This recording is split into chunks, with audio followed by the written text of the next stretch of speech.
tout le monde, coucou les filles, je suis trop contente voilà, ça commence bien. Je suis trop contente de vous retrouver pour ce deuxième soir. Bonsoir à toutes, j'espère que vous êtes en forme. On est lundi. Dites-moi, est-ce que vous avez passé une bonne première journée de la semaine? Bon bah ça y est, la semaine de challenge est officiellement lancée parce qu'on est lundi. Donc normalement, à partir d'aujourd'hui, si vous avez bien suivi le live d'hier soir, vous avez toutes commencé à passer à l'action pour vos défis, que ce soit, j'ai vu beaucoup passer boire plus d'eau, j'ai vu beaucoup passer faire des étirements, faire du mouvement tous les jours. Donc normalement, vous êtes censé avoir commencé. Ah, j'ai oublié d'être dans mon partage de co. Je sais que ça va bugger. Je fais un petit transfert rapidement, comme ça je serai moins flou.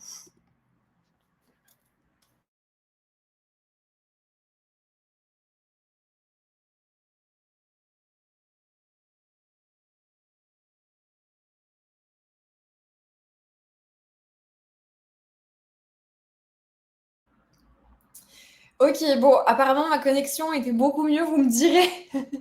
Vous me direz si ça va ou pas. Je suis quand même passée en partage de code dans le doute parce que voilà, je j'ai pas trop confiance dans ma Wi-Fi. En fait, je suis à la pièce opposée de là où est ma box. Donc, bon, c'est pas terrible au niveau de la connexion, mais dites-moi si jamais.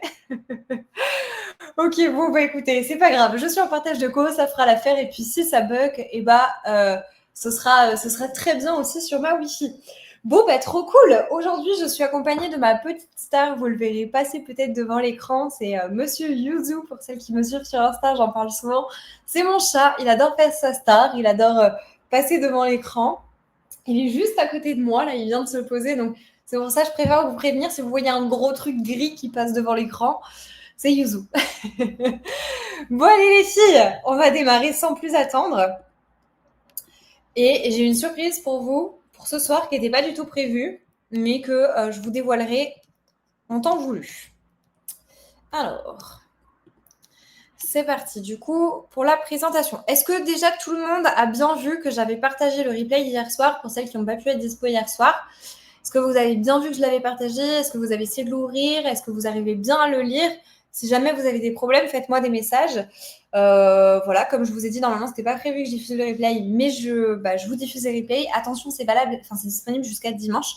Donc, essayez bien de les regarder dans les temps. Trop bien pour les filles qui ont pu rattraper à temps. Alors, attendez, partagez l'écran. Tac, jour 2.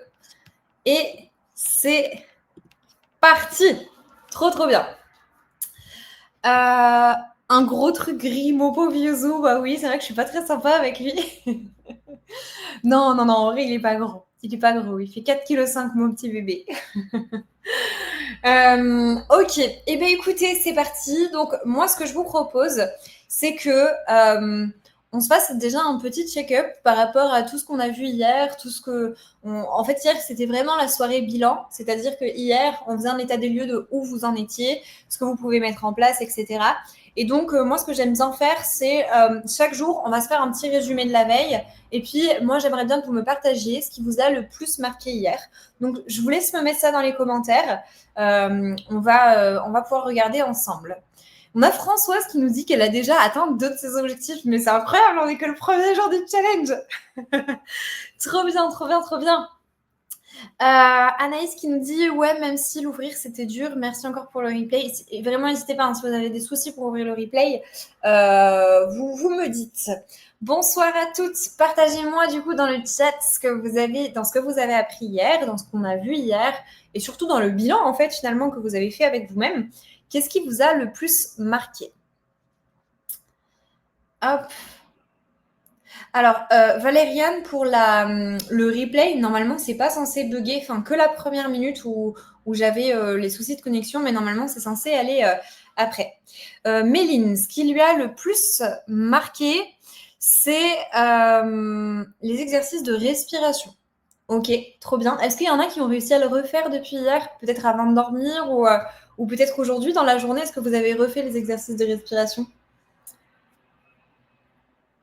Hop, trop bien. Chloé qui répond.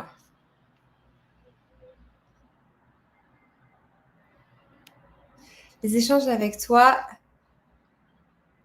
et toutes où je me dis que je suis pas seule et ça rebooste. Franchement, le groupe, comme je vous l'ai partagé hier, le groupe Facebook, c'est vraiment genre une safe place.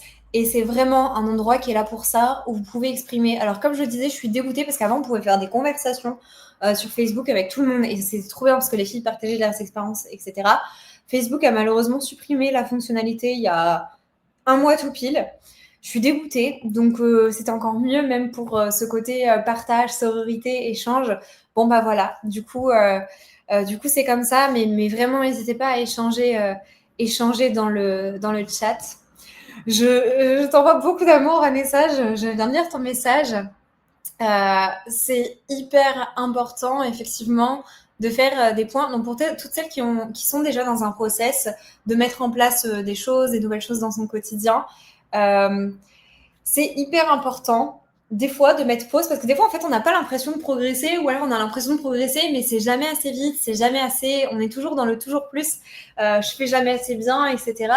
Et en fait, c'est bien des fois de mettre pause et puis de faire un petit bilan, ok, j'en suis où aujourd'hui? Sur quoi j'ai progressé? J'étais où il y a quelques mois? Et aujourd'hui, waouh, j'arrive à faire tout ça et c'est incroyable de s'en rendre compte. Et du coup, je fais un gros bisou à Vanessa qui est dans le chat et je sais qu'il y a plein de mes coachés qui sont là aussi, donc je vous fais des gros bisous. Et c'est l'occasion aussi, effectivement, ce challenge pour vous de refaire le point. Et un grand bravo, Vanessa, pour ton chemin, parce que tu peux être vraiment très, très fière de toi.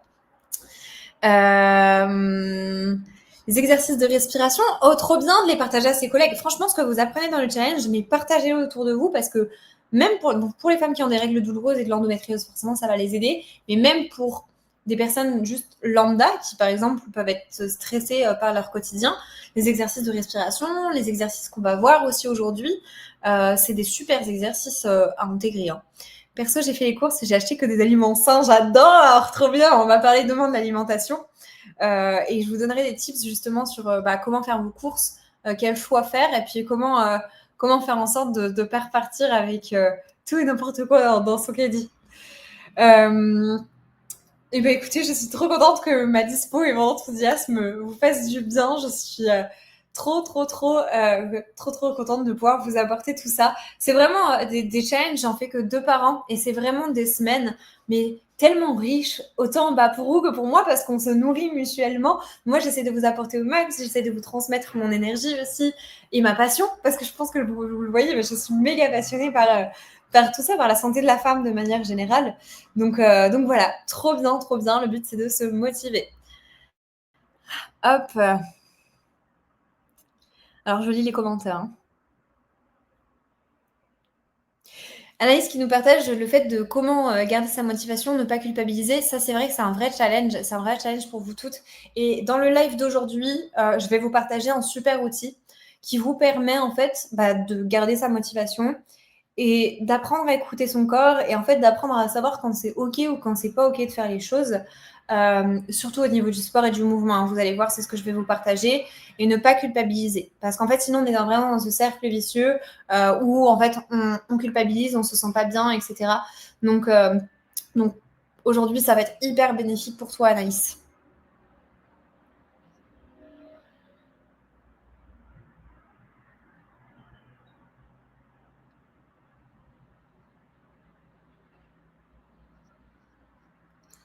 Ok, écoute, n'hésite pas à venir me parler en message à la liste, on pourra discuter de tout ça.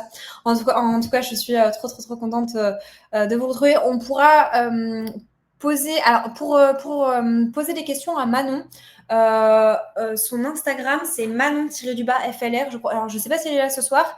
Si elle est là, n'hésite pas Manon à remettre ton Instagram dans le chat parce que voilà, si les filles ont des questions pour échanger avec toi, ça pourrait être très cool.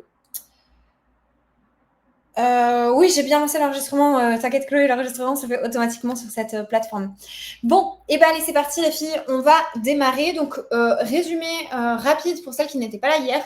Hier, on a fait un bilan de là où on en était en fait chacune. C'est-à-dire que aujourd'hui, j'ai tel point sur lesquels j'aimerais progresser ou j'ai encore des marges de progression. Donc, en fait, on a fait un petit état des lieux sous forme de tableau. Donc, j'ai tout partagé dans le groupe Facebook et aussi dans le dossier. Je l'ai mis en format PDF dans le dossier où il y a le replay dans le drive où il y a le replay du jour d'hier. Donc, on a fait le petit bilan et à partir de ce bilan, on a extrait 3 objectifs à atteindre pour cette semaine.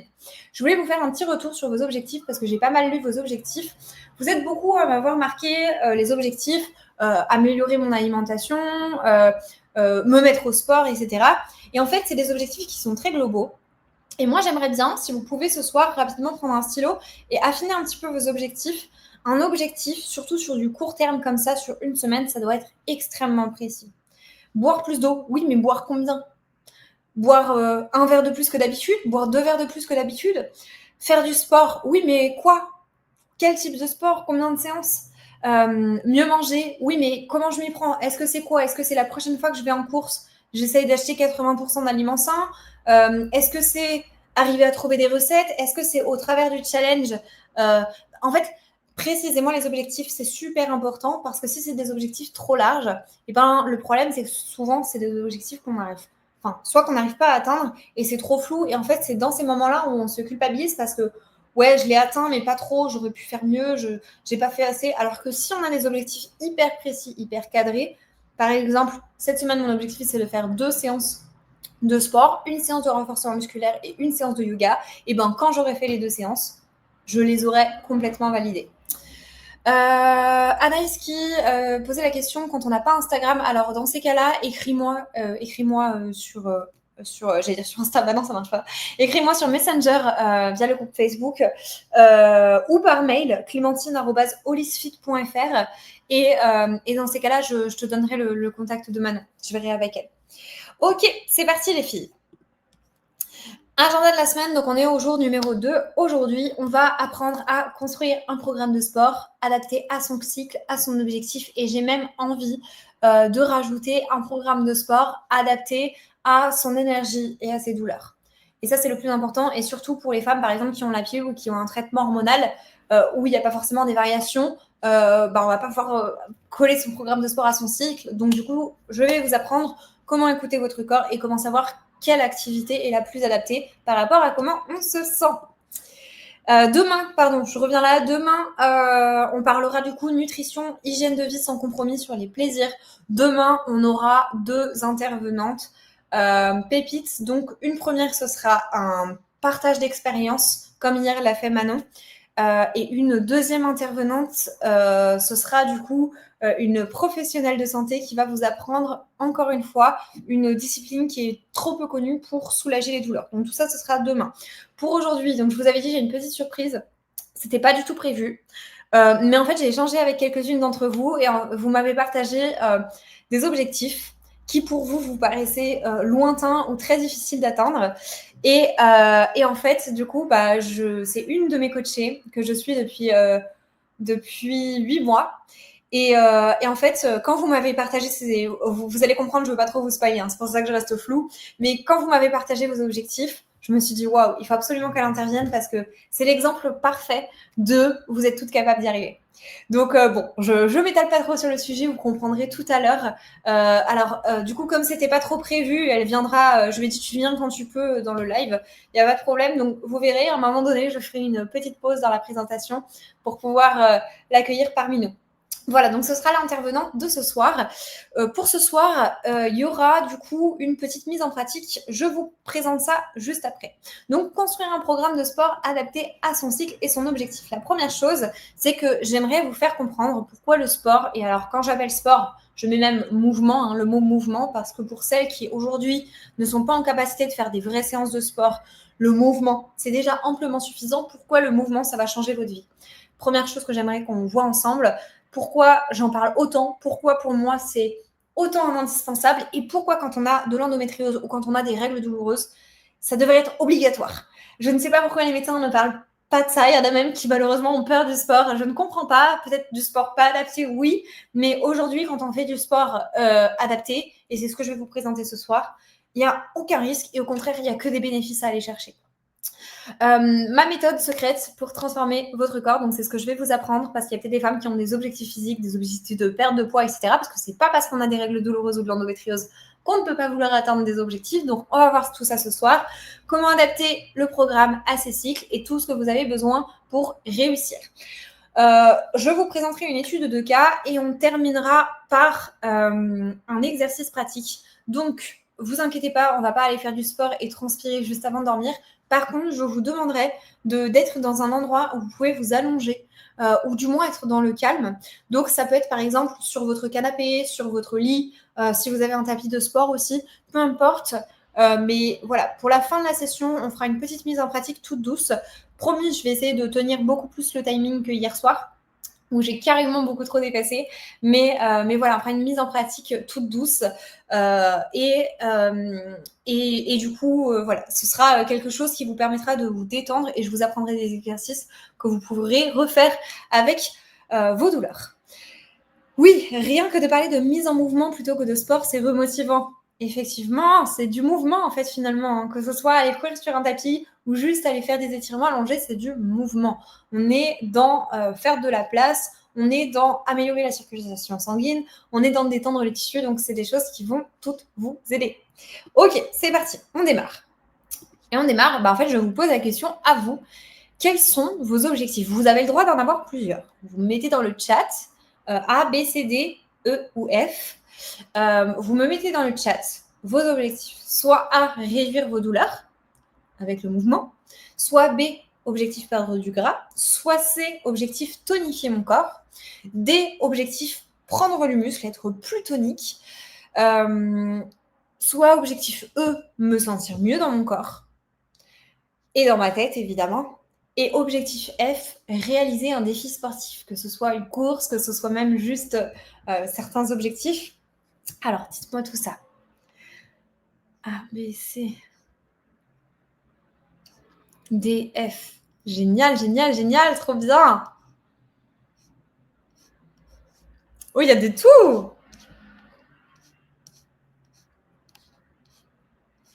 Ouais, il y a carrément de tout. Il y en a en plus quelques-unes d'entre vous qui veulent réaliser des défis sportifs. Et ça, je trouve ça génial parce que, alors surtout avec les douleurs, souvent on n'ose pas. On n'ose pas se fixer des objectifs parce qu'on se dit, en fait, c'est compliqué, je pense que j'y arriverai jamais. Ou alors, dans mes rêves, dans le meilleur des mondes, j'y arriverai, mais ce sera pas... Alors, que fixez-vous des objectifs. Fixez-vous des objectifs. On y va petit pas par petit pas, bien sûr, on ne va pas tout de suite se fixer l'objectif de courir un marathon, mais par contre, on peut déjà se fixer l'objectif de 1, arriver à reprendre le sport, et puis peut-être dans quelques mois, arriver à reprendre la course à pied, et puis peut-être dans quelques mois après, faire ma première course, mon premier 10 km. On y va vraiment étape par étape, et retenez vraiment ça pour vos objectifs, parce que le meilleur moyen de vous démotiver pour le sport, c'est de vous fixer un objectif trop lointain, et surtout sans... Comment appeler ça? Sans chemin, sans cheminement. Si directement vous vous fixez l'objectif de courir un marathon, mais ça va être horrible pour le mental. Parce que le temps de faire toute la préparation physique pour le marathon, déjà le temps de reprendre le sport, puis ensuite le temps de faire toute la préparation physique pour le marathon, en fait, il va se passer tellement de temps sans lequel vous vous direz, mais j'ai pas de résultat, j'y arrive pas, j'ai l'impression de ne pas avancer. Alors que si vous vous fixez un petit pas après l'autre, une marche d'escalier après l'autre, par palier, et bien comme ça, vous allez voir vos progrès et ça va vous motiver pour progresser. Pour celles qui ont l'objectif de perdre du poids, ne vous fixez pas... Alors, vous pouvez fixer l'objectif long terme, bien sûr, perdre 10 kilos, mais fixez-vous déjà l'objectif de perdre 1 kilo. Et puis ensuite, vous vous fixerez l'objectif de perdre 2 kilos. Et puis ensuite, l'objectif de perdre 3 kilos. On y va étape par étape parce que vous serez trop fiers de vous et c'est ce qui va vous permettre de continuer d'avancer et de rester motivé sur le long terme. Chloé, elle nous dit step by step, il n'y a pas meilleur mot, c'est step by step, une marche après l'autre. Ok, et donc faites ça pour tous vos objectifs. Merci pour vos partages. Donc, maintenant, on va rentrer dans le dur, dans quelque chose auquel on n'aime pas se confronter souvent. Pour celles qui ne font pas de sport aujourd'hui, ou alors comment dire, pour celles qui... Je mets pas dans la catégorie... Enfin, imaginez, je vais y arriver, je pars dans tous les sens, parce que mon cerveau, des fois, il a 10 000 idées à la seconde, et puis il faut que je structure ce que je veux vous dire. pour celles qui se trouvent des excuses. Et dans celles qui se trouvent des excuses, c'est pas négatif du tout. Hein. L'idée, c'est vraiment de venir vous interroger, ok, pourquoi aujourd'hui vous ne bougez pas? Pourquoi aujourd'hui vous ne bougez pas? Pourquoi est-ce que vous n'allez pas marcher? Pourquoi est-ce que vous ne faites pas des étirements? Pourquoi, pour celles qui sont en capacité de le faire, pourquoi est-ce que vous ne faites pas du sport? Quelles excuses vous vous trouvez le plus souvent pour louper votre séance de sport, pour ne pas aller marcher? Qu'est-ce qui, au fond de vous, qu'est-ce que vous vous dites? Oh, Chloé, elle va rigoler, mais le jour, elle a mis une story. Chloé, ma community manager, qui est dans le chat avec vous, elle a mis une story. Genre, un truc qui l'a démotivée, c'était de ne pas avoir de batterie dans sa montre. Et en fait, c'est ce genre de choses que moi, je vais aller chercher. C'est qu'est-ce qui vous démotive? Oh, je suis désolée, je t'ai affiché. Mais c'était beaucoup trop beau. Franchement, on ne l'avait jamais sorti, celle-là. La fatigue, le regard des gens. C'est pas du tout négatif, encore une fois, hein, je le répète. Mais je veux juste que vous veniez chercher au fond de vous qu'est-ce qui vous empêche de passer à l'action, qu'est-ce qui vous empêche de faire du sport. La fatigue et la douleur. Ok. À partir de ce soir, toutes les femmes qui répondent la fatigue, la douleur, l'inflammation, ça ne sera plus une excuse à partir de ce soir. Vous allez comprendre pourquoi. Ok. Maintenant, posez-vous la question, comment surmonter cette excuse? Pour celles qui ont l'excuse de la fatigue et de la douleur, comment la surmonter? Bah, peut-être que juste une séance ou du mouvement adapté, c'est une super solution pour surmonter l'excuse. Pour la montre qui n'a plus de batterie, peut-être que soit la recharger, soit aller au sport sans montre. Ça peut être une manière de surmonter cette excuse. Tac, je regarde ce que vous m'avez mis.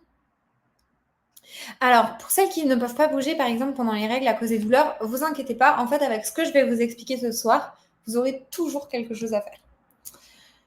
Ne pas avoir d'idée d'exercice. Alors là, pour le coup, moi, ce que je vous conseillerais ce soir, de toute façon, c'est d'avoir un programme établi, et ça va être indispensable, d'avoir en fait quelque chose de structuré, parce que sinon, c'est un peu comme si on voulait aller quelque part, mais sans plan, sans GPS. Et c'est un petit peu compliqué hein, d'y aller sans GPS. On va y arriver, hein, forcément, parce que tous les chemins mènent à Rome, mais bon, on va peut-être faire des détours énormes, alors qu'on aurait pu prendre le chemin directement qui mène vers cet objectif. Donc, avoir un programme, c'est indispensable.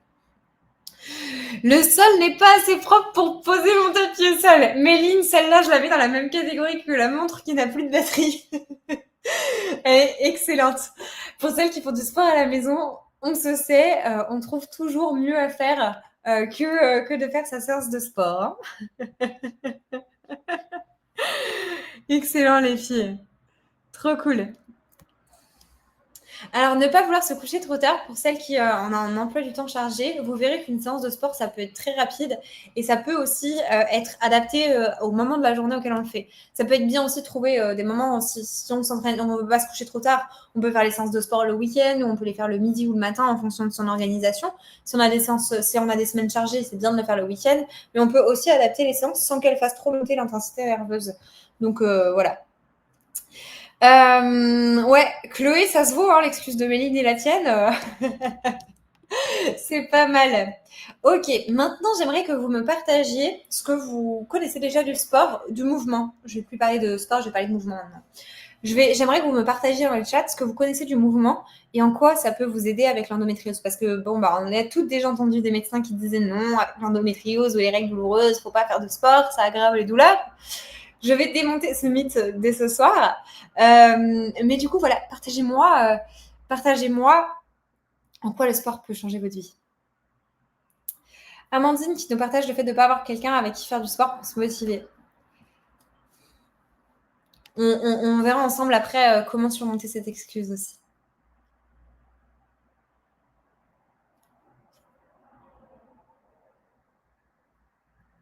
Alors, pour celles qui ne savent pas encore comment surmonter ces excuses, surtout quand c'est lié à la maladie, vous inquiétez pas, c'est tout ce qu'on va voir ce soir. Ok, yoga, pilates, gainage, ça convient. J'aime pas trop le cardio. Je vais voir, mais avec le bouchon fermé, ça va être compliqué. Hop. Alors, partagez-moi ce que vous savez sur le sport. En quoi le sport et le mouvement peut vous être bénéfique pour l'endométriose et pour les maladies chroniques.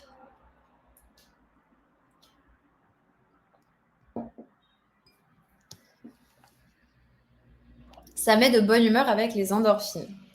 Effectivement, le sport, pour le coup, ça permet de sécréter beaucoup d'hormones du bonheur et donc notamment les endorphines. Et les endorphines, c'est les hormones qui permettent de diminuer la sensation de douleur. Donc, effectivement, c'est un très, très, très bon point. On a Tiffany qui nous dit le sport, ça aide à diminuer l'inflammation. C'est un petit peu plus complexe que ça. Il y a des sports qui aident à diminuer l'inflammation, il y a des sports qui augmentent l'inflammation. Mais ce qui est intéressant avec le sport, c'est surtout que ça permet d'augmenter la résistance au cortisol, l'hormone du stress, et le cortisol qui est très inflammatoire. Et donc, du coup, plus on va faire du sport, plus ça va nous permettre d'augmenter la résistance au cortisol et donc, du coup, d'être moins sensible à l'inflammation générée à cause du cortisol. Réduction, disparition des douleurs, gain d'énergie. Mathilde qui nous partage ça parce que Mathilde a fait, qui est une des coachées de la team, effectivement a pu observer aussi les bénéfices du sport et notamment du coup effectivement baisser l'inflammation pour l'humeur, meilleure circulation du sang, réduire l'inflammation. Vous êtes bien. Nando crée des adhérences qui peuvent être éliminées par le sport et le mouvement. Effectivement, le mouvement, ça va être hyper bénéfique pour détendre les tissus. Donc, merci beaucoup Alice pour cette parenthèse. Être fier de soi, le fait que, en fait, et on le sait toutes, forcément la relation avec le corps, elle n'est pas toujours évidente, mais le fait d'être fier de soi parce qu'on a réussi à bouger, parce qu'on a réussi à valider une séance de sport, c'est génial parce que ça permet énormément de booster la confiance et l'estime de soi. Mais améliorer la souplesse, l'équilibre hormonal, les maladies cardiovasculaires, l'insulinorésistance. Franchement, Anaïs, merci, parfait résumé. Trop bien. En fait, franchement, vous avez quasiment pas besoin de moi pour cette partie-là. Vous avez quasiment tout dit. Réduire le risque de développement de maladies chroniques, avoir moins d'anxiété, moins de stress. Ça permet aussi de transformer son corps. Ça permet de détendre les tissus. Ça permet de réduire la fatigue. Donc, pour toutes celles qui sont concernées par la fatigue chronique, on pourrait croire que le sport, effectivement, ça fatigue, mais pas du tout, c'est le contraire. Le sport, ça vous permet d'avoir plus d'énergie. Atteindre des objectifs sportifs, améliorer la digestion, celui-là je crois que personne ne l'a dit, réduire les inflammations, réduire la rétention d'eau qui est responsable de pas mal de symptômes, notamment vous savez tous les symptômes, les douleurs dans les jambes, c'est souvent lié à la rétention d'eau qui crée des gonflements, qui vient compresser les nerfs ou ajouter de la difficulté pour la circulation sanguine et donc du coup effectivement avoir moins de rétention d'eau c'est un vrai plus pour avoir moins de douleurs. Stimuler les hormones du bonheur. Franchement, les filles, vous étiez vraiment pas mal. Trop bien. Alors, à ta question, Johanna, je répondrai à la fin, si t'es OK. Alors, avant qu'on passe à ma méthode, quoi que si, je vais présenter d'abord la méthode et puis ensuite, j'ai vu qu'en coulisses, il y a du coup notre intervenante surprise qui vient d'arriver. Donc, je vous présente ma méthode et puis en fait, je la ferai intervenir pile au bon moment. Vous allez voir, ça va être magique. Donc, ma méthode à moi, celle que je conseille à tous mes coachés. En fait, dans l'idéal, dans le meilleur des mondes, bien sûr, il faut y aller à son rythme. Je vous expliquerai comment on fait après. Mais dans le meilleur des mondes, voici pour moi le meilleur équilibre sportif qu'on puisse avoir. Et pour moi, il faut un petit peu de tout. Le renforcement musculaire en 1. Le cardio. Et donc, le cardio sous toutes ses formes, c'est-à-dire que si on n'aime pas courir, on n'est pas obligé d'aller courir. On peut aussi faire de la danse, on peut aussi faire de la natation, on peut aussi faire des sports de raquettes. Il existe plein de types de cardio, mais c'est hyper important quand même de travailler son cardio pour le cœur, pour la mobilité du diaphragme, pour énormément de points. Donc, le cardio, le yoga, pour détendre les tissus, et le pilates. Pour moi, c'est mes 4 indispensables. Le pilates, j'aimerais faire une petite aparté parce que vous êtes nombreuses à faire du coup du pilates ou à vouloir faire du pilates. C'est très tendance, on en voit beaucoup sur Instagram. En plus, on se dit c'est génial, le pilates c'est un sport doux, donc je vais pouvoir le faire vu que j'ai de l'endométriose. Et bien figurez-vous que le pilates ça peut être le pire des sports pour l'endométriose. Désolée. Je suis désolée de vous annoncer ça. Mais vous inquiétez pas, je vais vous apprendre à repérer ce qui peut être bénéfique pour vous et au contraire, ce qui peut aggraver vos douleurs. Qu'est-ce qui se passe dans le pilates ? Donc le pilates, pour celles qui n'ont jamais pratiqué, c'est une méthode de renforcement des muscles profonds où on vient travailler beaucoup le centre du corps, donc le transverse, les grands droits, donc nos abdos. On vient travailler aussi le bas du dos, on vient travailler les fessiers, c'est génial. C'est hyper intéressant. Je suis prof de pilates, j'adore le pilates. Malheureusement, dans le pilates, les 3 quarts des coachs ne sont pas formés alors pas formés déjà de la bonne manière des fois, et pas formés à l'endométriose, aux douleurs, aux kystes au niveau des ovaires. Et alors, c'est pour les femmes qui ont des kystes au niveau des ovaires où il va falloir être le plus attentive. Et donc, qu'est-ce qui se passe en pilates? Comme je vous ai dit, on vient travailler le centre du corps. Alors, attendez, j'enlève 2 secondes mon diapo parce que vous me verrez mieux comme ça. Comme je vous ai dit, on vient travailler le centre du corps. Et en fait, dans beaucoup de mouvements en pilates, comme d'ailleurs en musculation ou tous les exercices d'abdos, on vient faire un rapprochement épaule-bassin. Ok, on vient relever les épaules parce que les profs de pilates adorent vous faire sentir vos abdos. Et donc, du coup, quand on enroule quand on enroule le buste, et ben du coup, on met une hyper-pression sur le bas du ventre. Donc, en fait, si on met une hyper-pression sur le bas du ventre, on vient tout presser sur le bas du ventre. On vient rajouter des tensions, on vient rajouter du coup de la pression. Alors au-delà des problématiques que ça peut avoir sur le plancher pelvien, mais si votre prof de pilates est bien formée, elle va bien vous expliquer comment protéger le plancher pelvien. Mais au-delà de tout ça, c'est juste qu'on vient rajouter des tensions. Donc forcément, le problème de ces exercices, c'est que ça vient accentuer les douleurs. Et alors là, je mets une énorme attention pour toutes les femmes qui ont des kystes au niveau des ovaires. C'est que ces mouvements-là, s'ils sont faits en douceur, ça peut passer. Mais s'ils sont faits dans la rapidité, comme on le voit beaucoup en crossfit et comme des fois on le voit aussi en pilates, si ces mouvements-là sont faits dans la rapidité, il peut y avoir des risques de rupture du kyste. Et alors là, je ne vous fais pas un dessin. J'ai eu plusieurs témoignages de femmes qui m'ont partagé des exercices que leur coach leur avait fait faire et qui, du coup, ont causé des ruptures du kyste. Et alors là, c'est direction hôpital. Donc, j'adore le pilates. Faites du pilates, mais faites du pilates correctement, avec des profs qui sont correctement formés. Et avec en douceur. Et si vous avez la possibilité d'éviter ces enroulements de colonne, faites-le. Et après, je suis pas, je suis pas anti-enroulement parce que quand c'est fait dans la douleur et quand c'est fait dans l'allongement, quand c'est fait dans l'allongement, et quand on est dans une phase où on n'a pas de douleur, bon bah, why not? Pourquoi pas? On peut bouger, on peut faire les exercices. Mais si vous êtes dans une phase de douleur, si vous avez des kystes aux ovaires, s'il vous plaît, faites attention. Je regarderai juste après les messages. J'ai juste vu un message passer de Elodie qui est prof de pilates. Tac, tac, tac. Et cela ne m'aide pas en pleine crise, effectivement. Effectivement, mais je suis sûre, Elodie, que si tu fais ton cours de pilates, mais tu sais, sans ces enroulements de colonne, juste, tu sais, tous les exercices type shoulder bridge, tous les exercices sur le côté, side kick, side bend, je crois que c'est aussi. En fait, tous les exercices où il n'y a pas de pression, normalement, ça ne devrait pas poser de problème. Donc why not agencer ton cours à ton cycle, hein. Pourquoi pas, ça peut être hyper bien de sensibiliser là-dessus aussi. Je répondrai aux questions à la fin, hein, parce que comme ça, j'avance. Donc voilà, petite parenthèse pour le Pilates. Comme ça, vous savez ce qu'il en est. J'adore, mais pratiquez en sécurité, s'il vous plaît. Et alors, dans les cours de Pilates Reformer et dans les 3/4 des cours, malheureusement, bah voilà, c'est tendance, mais c'est pas toujours appris correctement.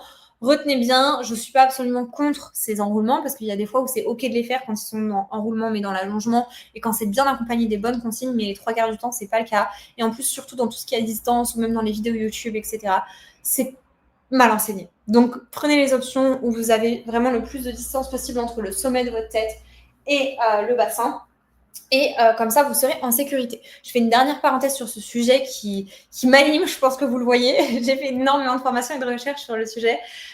Pour toutes les femmes, vous savez, dans le quotidien, si vous avez des douleurs en conduisant en voiture, ou alors quand vous êtes en train de faire le ménage, ou quand vous vous baissez pour ramasser quelque chose, je parle du ménage parce que souvent on m'a dit oui, je suis en train de nettoyer ma baignoire et en fait j'ai mal à chaque fois. Bah oui, c'est parce que peut-être que quand vous vous baissez, vous êtes comme ça. Et soit vous faites le ménage. Quand vous êtes dans la voiture, vous êtes peut-être comme ça, recroquevillé. Et donc, tout ça, c'est des choses auxquelles il faut faire attention dans son quotidien. Donc déjà, juste le fait d'en avoir conscience, c'est déjà énorme. On n'est pas censé non plus être des Robocop. La colonne est faite pour bouger. Moi, je pense que si on va bien et si on n'a pas de douleur, on peut bouger dans tous les sens comme on veut. Mais là, on est là pour parler douleur et on est là pour parler comment éviter les douleurs. Mélissa qui me demande si je propose des mouvements de pilates adaptés sur mon YouTube. Oui, j'ai une vidéo où je vous propose des exercices d'abdos adaptés. J'en propose aussi beaucoup sur Instagram. C'est Chloé qui gère ça. Je sais qu'elle a fait plusieurs fois des réels et des carousels pour présenter des exercices d'abdos. Donc voilà. N'hésitez pas, Chloé, vous mettre toutes les infos dans le chat. Mais oui, je propose ce genre de vidéos sur mon YouTube pour toutes les femmes du programme, pour toutes les femmes qui veulent rejoindre le programme aussi. Je propose des vidéos dans l'application, des vidéos de pilates spécifiques. Et de toute façon, toutes les séances sont adaptées et respectent tout ce que je viens de vous énumérer.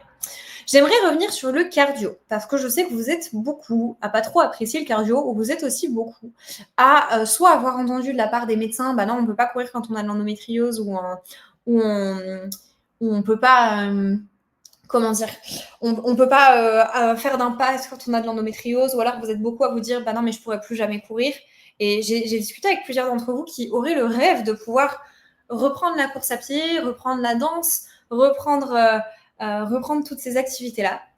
Et en fait, quand vous m'avez dit ça, je me suis dit, mais waouh, je pense à une élève en particulier qui est hyper inspirante. Je ne vais pas en dire plus, je vais la laisser se présenter. Donc, j'accueille Constance. C'était pas du tout prévu, donc c'est pour ça je fais un petit au milieu de ma présentation.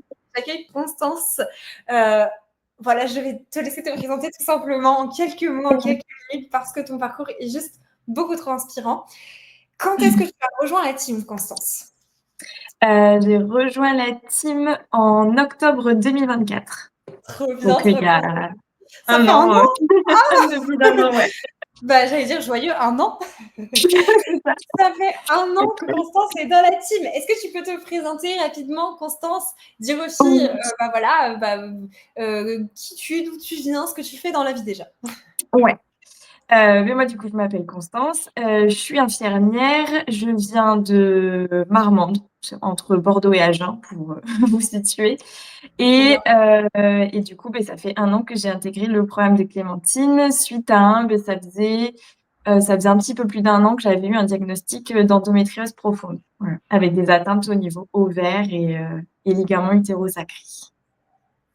Et du coup, j'ai eu, on m'avait parlé des programmes de Clémentine.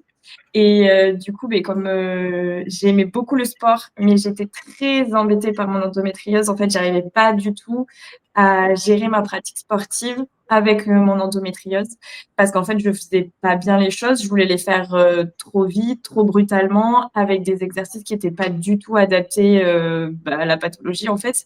Et du coup, c'était hyper décourageant, hyper déprimant. J'avais l'impression que je pourrais plus jamais, plus faire vraiment du sport comme tout le monde, courir encore moins. Et au final...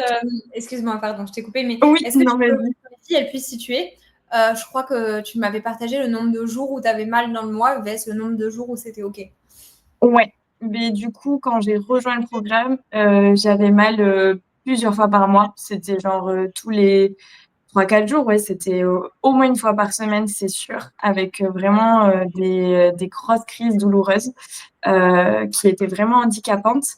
Et en rejoignant le programme, très rapidement, en faisant les exercices, en étant assez régulière et en mettant aussi en place tous les petits tips qu'il y a à côté que Clem, elle donne, du coup, en 1 ou 2 mois, j'ai réduit de moitié mes douleurs. Et dernièrement, au dernier appel visio, justement, je disais à Clem que les 2 derniers mois, j'ai pas du tout eu de douleur. J'ai même, à un moment donné, j'avais oublié que j'avais de l'endo, quoi.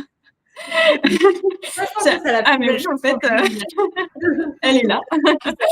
Elle est toujours là. Elle me le rappelle par moment, mais c'est tellement insignifiant par rapport à ce que c'était. Et j'ai tellement retrouvé un équilibre que, moi, je recommencerai 1000 fois. C'est clair. En tout cas, je suis fière de toi. Et alors, la raison pour laquelle je t'ai fait venir, c'est que récemment, tu as fait une course. Oui. Est-ce que tu peux nous partager déjà depuis quand tu as commencé à courir, depuis quand tu as pu reprendre la course à pied, et puis quelle était cette course, qu'est-ce que tu as réussi à faire? Alors du coup, je me suis laissé le temps au début. J'ai fait vraiment tout ce qui était renforcement musculaire, les cours que Clem elle nous faisait sur l'application. Pendant un grand moment, j'ai fait ça. Pendant des mois, j'ai fait ça. Et après, j'avais toujours cette envie de courir parce que dans la famille, on court. Et en fait, j'avais mon frère court beaucoup et j'avais vraiment très, très envie de moi pouvoir recourir. et d'avoir un objectif, c'est de pouvoir m'inscrire à une course et courir avec lui. Ça, c'était vraiment quelque chose. Et au début, j'avais vraiment, je m'étais dit, c'est plus possible, la course, c'est pas pour moi parce que les impacts, ça me fait mal. Quand j'avais repris à courir, en fait, j'avais vite la nausée, j'avais vite des douleurs dans le bas-ventre. Enfin, voilà, j'étais pas bien. Donc, au final, je courais très peu et je courais mal et j'avais pas du tout de cardio. Enfin, c'était une catastrophe. Donc déjà, je me suis laissé le temps de bien faire du renforcement musculaire avec l'EM, de faire du cardio. Et au bout, je pense que c'est au bout de 8-9 mois que j'ai commencé à courir, euh, tout doucement au début, vraiment tout petit à petit, parce que le cardio, il était pas du tout là. Le renforcement musculaire avait payé, les jambes, elles étaient là et ça suivait, c'était Ouais. sympa. Mais le cardio ne suivait absolument pas. En plus, je savais pas bien respirer. Enfin voilà. Donc on a travaillé là-dessus et au fur et à mesure, je faisais un petit peu plus de kilomètres, ou alors je faisais toujours le même kilomètre, mais je faisais un petit peu moins de, enfin au niveau temps, je gagnais un petit peu. Donc du coup, c'était hyper encourageant. Et il y a eu un moment où j'ai stagné un petit peu. Donc on a reparlé avec Clémentine et là, elle m'a vraiment, je lui ai dit que j'avais l'envie de faire une course. Et du coup, elle m'a préparé un programme et en faisant d'autres exercices, du fractionné, des choses comme ça que moi je ne connaissais pas du tout, et parce que je suis pas prof de sport, hein, on va se mentir. Et du coup, j'ai fait ça et j'ai vu que je m'améliorais à nouveau. Et du coup, ça doit faire 3 mois maintenant que je cours du coup 2 fois par semaine et que je fais ensuite des étirements, des assouplissements, des choses comme ça, une fois par semaine aussi, sur les conseils de Clémentine. Et Obligatoire. du coup, dernièrement, j'ai atteint les 10 kilomètres, ce qui est déjà une victoire de fou pour moi, puisque je Carrément. me suis inscrite à une course de 10 kilomètres, donc pour faire avec une amie et mon frère. Et du coup, petit challenge rajouté, Clem m'a mis un peu au défi d'améliorer mon temps, vu qu'au niveau du kilomètre, ça se passe bien. Et du coup, c'est à la fin du mois, donc j'ai hâte. J'ai très, très hâte de faire cette course et de voir ce que ça donne. Mais déjà, j'avais peur parce que quand je stagnais, j'étais à 6-7 kilomètres et j'étais là, mais mon Dieu, je vais jamais réussir à faire 10 kilomètres. J'ai pas les jambes, j'ai pas le cardio. Et en fait, avec les exercices que j'ai fait au fur et à mesure grâce à Clem, mais en fait, les 10 kilomètres, ils sont passés tout seuls. Et c'est tellement bien, j'ai pas du tout mal, j'ai pas de nausée, enfin, j'y pense même plus. C'est même à la fin de la course, je suis tellement heureuse et ça m'a procuré tellement de bien-être au niveau du corps qu'en fait, j'ai juste envie de repartir, quoi. Ça y est, en fait, on dit tout le temps, tu sais, genre les personnes qui font pas de sport ou qui ont jamais couru, mais comment ils peuvent aimer ça? Mais oui, mais je disais ça au début aussi, j'étais là, non, mais vraiment, la course, c'est pas pour moi, j'arrive pas, je sais pas courir, je sais pas respirer, j'ai pas de cardio. En fait, c'est juste que je savais pas faire et avec le bon entraînement, pardon, les bons exercices et la régularité, en fait, tout est possible, tout est Carrément. possible. Mais Il faut trop surtout pas se bloquer je vais jamais pouvoir parce que j'ai de l'endométriose et on m'a dit que c'était pas possible. En fait, tant qu'on n'a pas essayé avec les bonnes méthodes, on peut pas savoir. non, mais c'est exactement ça. Et en fait, pour résumer, on y allait vraiment très progressivement. Ça s'est fait étape par étape. Au début, en fait, on a écouté ton corps. On a d'abord travaillé sur Ouais. diminuer les symptômes de l'endométriose. Et une fois qu'on avait réussi à diminuer les symptômes de l'endométriose, là, on a pu s'amuser tout en gardant, effectivement, comme tu l'as précisé, une partie qui est indispensable pour le côté santé, pour le côté douleur, pour le côté aussi éviter les blessures, finalement, toute la partie assouplissement. Moi, je t'embête beaucoup avec minimum une séance de renfo et une séance d'assouplissement par semaine. On a une des girls, déjà elles t'ont toutes applaudi, donc franchement bravo, même moi je te le redis encore une fois. C'est Mais gentil. bravo. Donc une des filles qui posait la question, c'est juste le renfort, le cardio qui t'a aidé ou l'alimentation aussi, la gestion du stress aussi? Je pense que ça en fait partie également. Parce que l'alimentation, alors ça, j'avais commencé un petit peu avant le programme, mais avec toi, c'était beaucoup plus carré. Enfin voilà, je savais où j'allais au niveau alimentation aussi. Et je pense que ça m'a beaucoup aidé également. Ouais, il y a pas photo. Et la gestion du stress, oui, ça va avec, hein. Franchement, quand tu gères le stress et puis que tu fais attention à ton alimentation, voilà. Sachant que l'alimentation, au début, avant de rencontrer Clem, c'était presque oh mon Dieu, je vais plus que manger anti-inflammatoire, je vais plus que manger. Enfin, en fait, c'est pas possible. Je me mettais une pression de fou et on peut pas. Enfin, avec une vie rythmée, un quotidien, un boulot, enfin, des choses à prévoir. Enfin voilà, on a un quotidien aussi. Des fois, c'est pas évident. On n'a pas le temps, on n'a pas. Et en fait, il faut le faire au maximum. Mais il faut se laisser à côté sans culpabilité, pouvoir avoir un petit écart ou des choses. Bon, bah là, j'aurais pas trop le temps, mais voilà. Mais faut pas que ce soit, enfin, trop, je pense, trop strict. On s'y tiendra jamais. Enfin, c'est pas possible. Au quotidien, c'est impossible. Faut se laisser une petite marge. Mais je suis sûre que ça joue énormément, c'est certain. C'est certain. C'est vision globale, 80-20, comme vient de dire Chloé. Enfin, c'est. Ouais. Non, mais trop bien. En tout cas, 1 million de merci pour ton témoignage. Je pense qu'en fait, ça tombait trop bien. Genre, je me suis dit, waouh, j'ai reçu ces messages-là des femmes justement qui avaient rêvé de pouvoir reprendre le.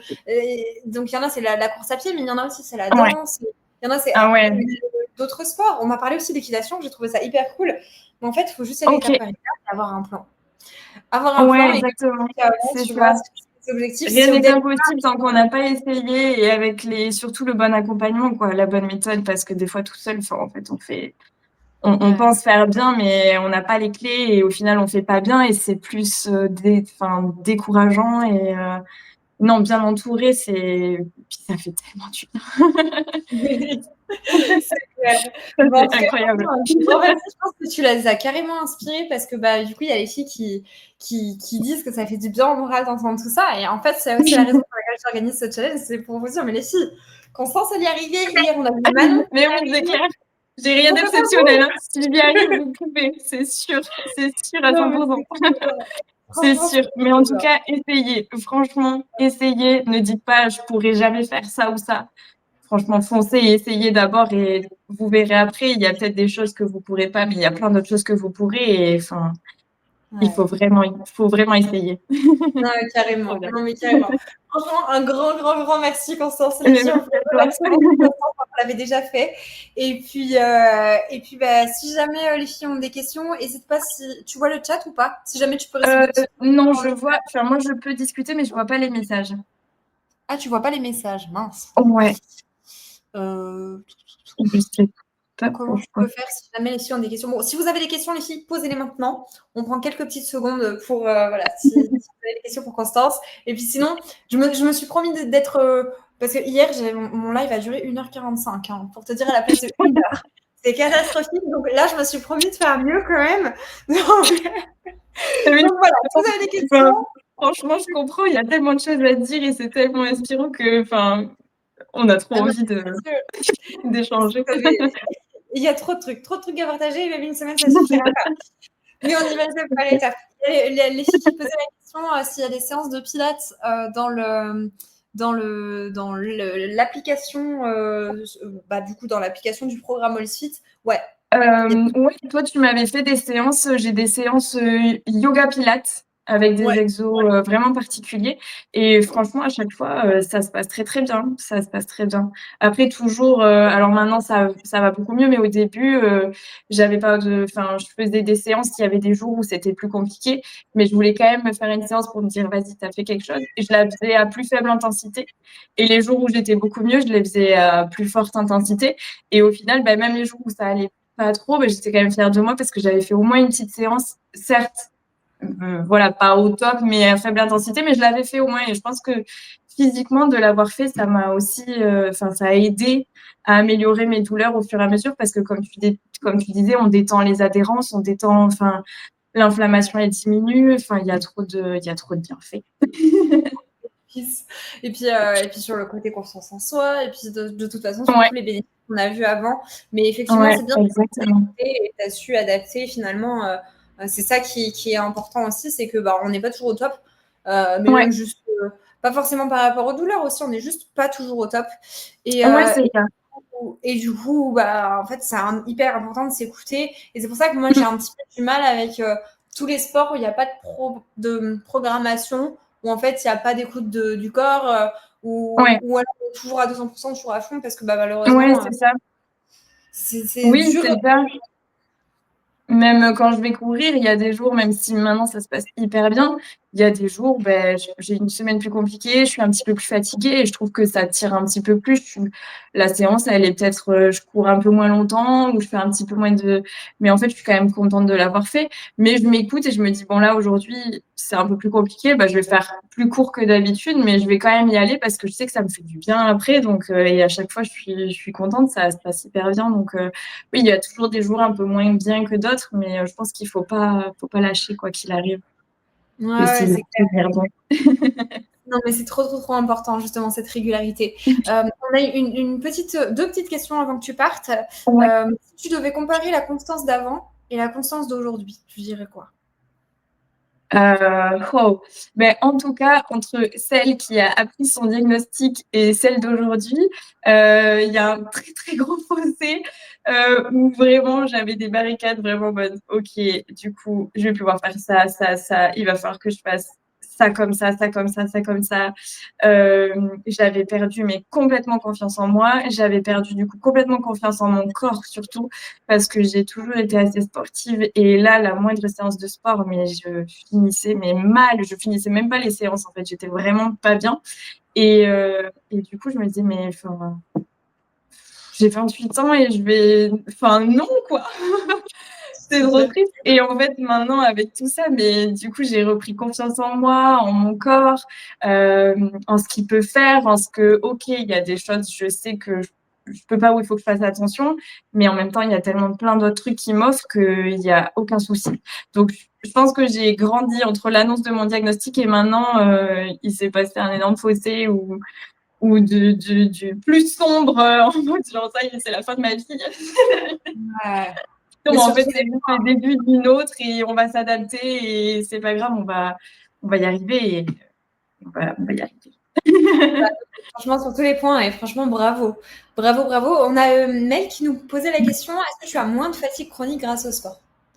Par Ah oui, rapport à en général. énormément, énormément. Avant, ouais, j'étais très fatiguée. Il y avait vraiment des jours où j'avais beau, je suis une grosse dormeuse et j'avais beau dormir, enfin, je me disais, mais je sais pas, enfin, j'ai pas d'énergie, j'arrive à rien, et puis j'avais pas envie, j'avais du coup pas envie, j'étais dans une espèce de cercle où je suis fatiguée, donc je vais rien faire, je vais rester sur mon canapé les jours où je travaille pas, et en fait, pas du tout. À partir du moment où du coup je me suis mis à faire le programme, il y avait aussi une espèce d'objectif et de maintien de tenir, enfin, genre, attends, on va voir le bilan avec Clem, si j'ai pas fait, elle va me tirer les oreilles.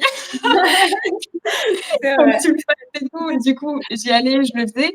Et en fait, de faire, et à chaque fois, ça me donnait envie. Et les fois d'après, je me disais, ah, il faut faire ma séance et tout. Et c'était même plus devenu une obligation ou un truc à faire. C'était vraiment devenu, aujourd'hui, c'est ma séance, je suis contente, je vais pouvoir la faire.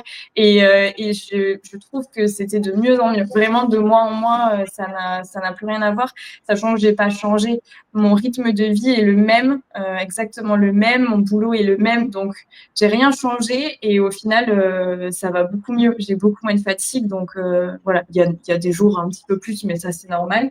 Mais dans l'ensemble, dans un point de vue général, ça n'a rien à voir. Rien à voir. Ouais, non, mais trop, trop, trop, trop bien. Trop, trop cool. On a Anaïs qui nous pose la question. Oui. Alors, si j'ai bien compris la question, comment tu as réussi à faire le deuil de la personne d'avant, de tes capacités physiques d'avant? Alors, je ne sais pas si c'est par rapport à avant, genre avant quand tu n'avais pas de douleur. J'ai pas, je sais Ouais. pas. Si tu peux y répondre. euh, Ouais. En fait, du coup, j'ai pas vraiment fait le deuil. Enfin, je l'ai fait un petit moment. Je l'ai fait au moment où justement j'ai eu l'annonce et que je voyais que, effectivement, enfin, en amont même de l'annonce, hein, quand je faisais des séances de sport et que j'y arrivais plus parce que j'avais mal et je comprenais pas pourquoi et j'arrivais plus à les faire comme il faut. Là, cette période, elle a été dure et justement, je me disais, oh mon Dieu, mais j'ai pas envie de plus être cette personne qui fait pas de sport, qui se bouge pas, qui relève pas des défis sportifs. Moi, j'adore ça, ça m'anime. Et du coup, heureusement, j'ai intégré le programme à ce moment-là. J'ai repris le sport tranquillement. Et du coup, j'ai l'impression de ne pas avoir fait le deuil de cette personne parce que par rapport au sport que je faisais avant les symptômes et l'apparition de l'endométriose, en fait, je suis la même. Mes capacités sportives, je les ai retrouvées. Il y a juste certains jours, je sais qu'il faut que je fasse moins parce qu'effectivement, oh, petite crampe, petite douleur, bon, je vais faire plutôt des étirements ou des choses, je me réadapte. Mais en soi, sinon, Je peux tout faire, je suis sûre. Ouais. Je vais faire un Ah, 10 mais et le prochain, Clem, je t'appelle, ce sera un 20. franchement, ça serait incroyable. Imagine un semi-marathon. Tu sais qu'on pourrait commencer cette réflexion. Ouais, faudrait qu'on Grave, le fasse. grave. Mais écoute, mais j'ai plein de. Enfin, là, je pense qu'il faut. Moi, je marche aussi beaucoup aux objectifs. Donc, je sais pas, peut-être que les filles qui m'écoutaient, il y en a plein aussi, vous fonctionnez peut-être comme ça. Et ben, du coup, ça peut vous driver et vous donner, enfin, se mettre des objectifs à chaque fois, petit à petit. Hein, ça peut vous aider, franchement. Moi, ça m'a beaucoup aidé. Je me mettais des petits objectifs à chaque fois. Là, la course de 10, c'est un objectif. Et puis voilà. Et puis, je me suis dit, mais ok, si je la réussis, bah, ok, on va faire un autre défi après, on verra. Ouais, on Mais va s'arrêter là. tant qu'on le fait dans les bonnes conditions, avec le bon accompagnement et qu'on se met pas en danger, et que franchement, go, Ouais, hein. c'est Tout est possible, hein. non, Faut mais essayer. c'est Faut trop bien. Il y essayer. a Chloé qui me dit organiser une course sollicite, bah go, hein. Il y a plein Oui, de j'avoue, choses avec clairement. la team parce qu'en fait, j'ai fait une rencontre il y a quelques mois, enfin c'était fin août. J'ai fait une rencontre avec toutes les coachées pour se rencontrer en vrai, pour faire du sport ensemble. Ouais, Écoutez, la prochaine rencontre, on va faire une course. une course, clairement, tout Trop cool, ensemble. trop cool. C'est pas Ça tombé va dans être trop l'oreille. chouette. Nickel. Bon. Eh bien, écoutez, merci beaucoup, beaucoup, beaucoup pour l'intervention de Constance. On va continuer notre live parce qu'on a encore pas mal de choses à voir. Un grand merci et puis je te dis à très Et bientôt. bien, merci à toi. Et puis voilà, si vous avez des questions, envoyez-les-moi puis je les poserai à Constance. Ça marche. Merci. Salut! Bye, bonne soirée. Merci à toi. Salut. Alors, pour répondre rapidement, très très rapidement à quelques questions que j'ai vues passer, après je prendrai le temps de faire le reste à la fin du live. Alors, j'ai vu passer la question pour donc dans l'application le cours de Pilates, donc pour le programme de sport. Donc effectivement, il y a une application. Il y a deux possibilités. Soit on intègre les exercices de Pilates directement au programme personnalisé, soit j'ai aussi fait des cours vidéo, un petit peu comme on peut retrouver sur YouTube, mais j'en ai fait beaucoup plus du coup dans l'application. Donc, c'est des cours vidéo à suivre où vous faites du Pilates en même temps que moi et donc je donne les consignes en même temps. Donc, c'est très sympa, surtout pour démarrer le Pilates ou pour être sûr de faire correctement parce que vous avez les consignes en temps réel. J'ai vu passer aussi un message. Tac, tac, tac. Est-ce que l'accompagnement, c'est sur 4 mois exactement? L'accompagnement que je propose, il est sur 4 mois. L'application, elle reste disponible après? Non, malheureusement. Par contre, le but, c'est qu'en fait, au bout des 4 mois, vous soyez autonome. Donc, normalement, logiquement, vous n'avez quasiment plus besoin de l'application parce que vous travaillez tout. En fait, on vous construit toute votre routine sur mesure. Donc, normalement, vous avez tout, vous n'avez plus besoin. Tac, tac, tac. Ou alors les filles. Alors, et donc j'ai différentes formules, et donc effectivement, les filles, elles ont passé les 4 mois et ensuite elles ont prolongé l'accompagnement, voilà, en fonction de leurs besoins, de leurs objectifs, avec la formule qui leur correspondait le plus mieux. Donc oui, ça fait 1 an qu'elles sont dans le programme. Pour certaines. Il y en a qui prolongent pas, il y en a qui prolongent, voilà. J'ai vu aussi passer le message, j'attends toujours, machin, je prends aucun plaisir à faire du sport. Pour celles qui ne prennent pas de plaisir à faire du sport, faites tout simplement un sport que vous aimez. Il existe énormément de sports. Si vous ne prenez pas de plaisir, c'est soit parce que vous ne voyez pas les résultats, vous ne voyez pas les résultats par rapport à vos objectifs, soit parce que le sport que vous faites n'est pas adapté. Et donc, du coup, c'est pour ça que c'est hyper important c'est hyper important de pouvoir, je vais y arriver à finir ma phrase, de pouvoir trouver un sport qui soit adapté à vous, adapté à votre besoin et qui vous plaise tout simplement. Il y en a qui aiment la danse, il y en a qui n'aiment pas du tout la danse, qui aiment la course, il y en a qui n'aiment pas la course, qui aiment le pilates. Et ben, faites du sport que vous aimez. Je pense que c'est la chose la plus importante par-dessus tout. J'ai pas mal de questions par rapport au programme. J'y reviendrai le dernier jour. J'ai pas du tout le temps aujourd'hui d'y revenir parce que j'ai encore plein de choses à vous partager. Ce que je peux faire, si vous voulez, c'est que je peux vous partager un lien pour prendre rendez-vous avec une des filles de la team qui vous présentera directement le programme et les différentes formules. Et comme ça, vous pourrez trouver la formule qui est la plus adaptée pour vous. Alors, attendez, parce que je n'avais pas prévu de vous partager le lien. Je vous l'envoie dans les commentaires. Tac, tac, tac. Mais j'y reviendrai plus tard sur le programme si c'est OK pour vous. J'y reviendrai en fin de semaine. Mais si vous voulez les infos, n'hésitez pas à prendre rendez-vous sur le lien que je vous envoie parce que du coup, dans ces cas-là, une des filles de ma team pourra vous conseiller et vous présenter les différentes formules. Voilà. Hop. Je vous envoie le lien. Je vous le repartagerai pour si vous voulez après, si vous voulez vous poser pour prendre le temps de prendre rendez-vous. OK. On passe à la suite. Les 4 phases du cycle menstruel qu'on a vu hier. Souvenez-vous, hier, on a vu que le cycle avait 4 phases. On a vu qu'il y avait différentes variations hormonales. Donc, on avait différentes énergies tout au long du cycle. On a vu qu'on avait aussi différents symptômes tout au long du cycle. Donc, je fais une parenthèse. Là, ce que je vais présenter, c'est valable pour celles qui ont un cycle naturel. Je vous explique juste après comment ça se passe pour celles qui ont un traitement hormonal et qui n'ont pas de variation durant le cycle. Qu'est-ce que nous disent les études qu'est-ce que nous disent le peu de contenu en fait qu'on trouve autour du sport et du cycle menstruel? C'est quand vous avez vos règles, faites des sports très doux. Et puis quand vous êtes en ovulation, vous avez votre énergie qui est là, donc faites du sport plus intense et puis vous pouvez y aller parce que vous avez plus d'énergie. Et donc si on écoutait ce que nous disait les quelques études ou les quelques professionnels de sport qui parlent d'adapter son cycle, son sport à son cycle, et bien qu'est-ce qu'on ferait? C'est que pendant la période de règles, on ferait du yoga et du pilates. Pendant la première phase du cycle, on ferait du renfo et du cardio. À l'ovulation, on ferait soit des sports intenses, ou des sports doux. J'ai mis sport doux parce que je sais très bien qu'il y a beaucoup de femmes aujourd'hui avec les douleurs, avec l'endo, qui ont des douleurs au moment de l'ovulation, donc soit des sports doux.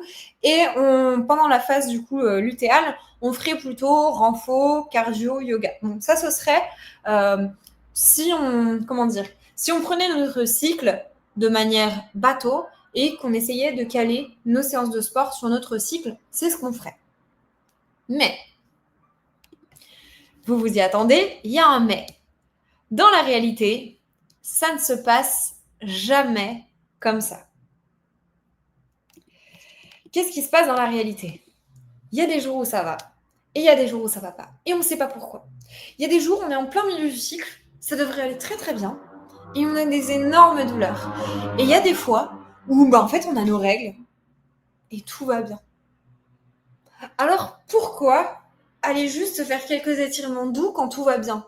Et pourquoi aller faire du sport intense quand on a des douleurs?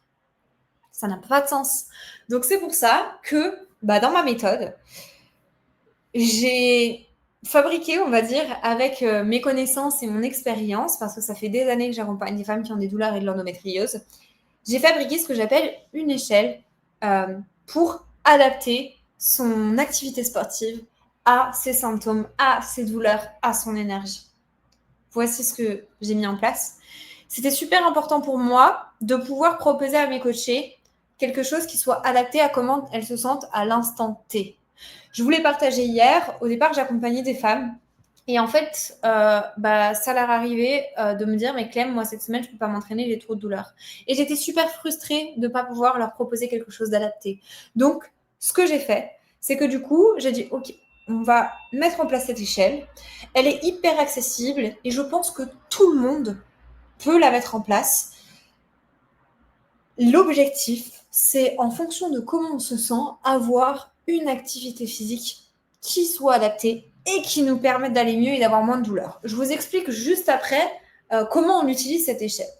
J'aimerais juste vous dire aussi que cette échelle, elle s'adapte extrêmement bien aux femmes qui ont un traitement hormonal et qui n'ont pas de cycle naturel. Parce que quand on a des cycles naturels, c'est facile de se dire, là, dans une semaine, j'ai mes règles. Donc, je vais faire attention aux mouvements que je vais faire.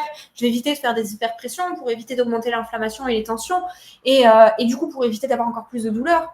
Mais quand on a une pilule, quand on a un traitement hormonal, on n'a pas ces variations. On ne sait pas où on en est, mais on sait juste qu'il y a des jours où ça va et des jours où ça va pas. Et donc, cette échelle, elle permet de pouvoir bouger en fonction de comment on se sent. Si tout va bien, si j'ai de l'énergie et si je n'ai pas de douleur, je suis tout en bas de l'échelle. Donc là, je peux faire le sport qui me fait plaisir. Je peux faire du cardio si je veux. Je peux faire du renforcement musculaire si je veux. Je peux faire du HIIT si je veux. Alors, je mets une petite étoile sur le HIIT parce que c'est quand même du sport à haute intensité et c'est quand même une activité qui vient faire monter l'inflammation. C'est pour ça que je la recommande pas à tout le monde. J'adore les sports à haute intensité moi-même, mais moi-même, j'en fais pas tout le temps parce qu'il y a des phases où je sais que c'est pas OK, parce que je sais que ça va trop faire monter l'inflammation et que ça peut me déclencher des douleurs. Mais si tout est OK, si j'ai pas beaucoup d'inflammation dans mon corps et si je suis en capacité et si j'ai l'énergie, mais je me fais plaisir, je fais le sport que je veux. Et puis ensuite, on va remonter tout doucement au niveau de l'échelle. Si je me situe autour de 2, 3 sur 10, j'ai un petit peu des douleurs. Là, dans ces cas-là, je vais peut-être pas forcer. Je vais peut-être plutôt faire du cardio d'intensité moyenne ou du renforcement musculaire. De préférence, pas trop lourd le renforcement musculaire parce qu'on va vraiment là prendre soin de soi. J'ai un petit peu de douleur quand même, j'ai un petit peu de tension. Donc, je vais écouter mon corps, je vais faire du sport juste pour avoir les bénéfices, donc les hormones du bonheur, les endorphines, etc. Mais on va vraiment éviter du coup la haute intensité parce que ça va augmenter les douleurs. On a une question, c'est quoi le HIIT? Le HIIT, c'est donc de l'intervalle training. En fait, c'est un type d'exercice où on va faire, comment dire, faire des mouvements pendant un laps de temps donné et très peu de repos. Je te donne un exemple, ce sera plus parlant.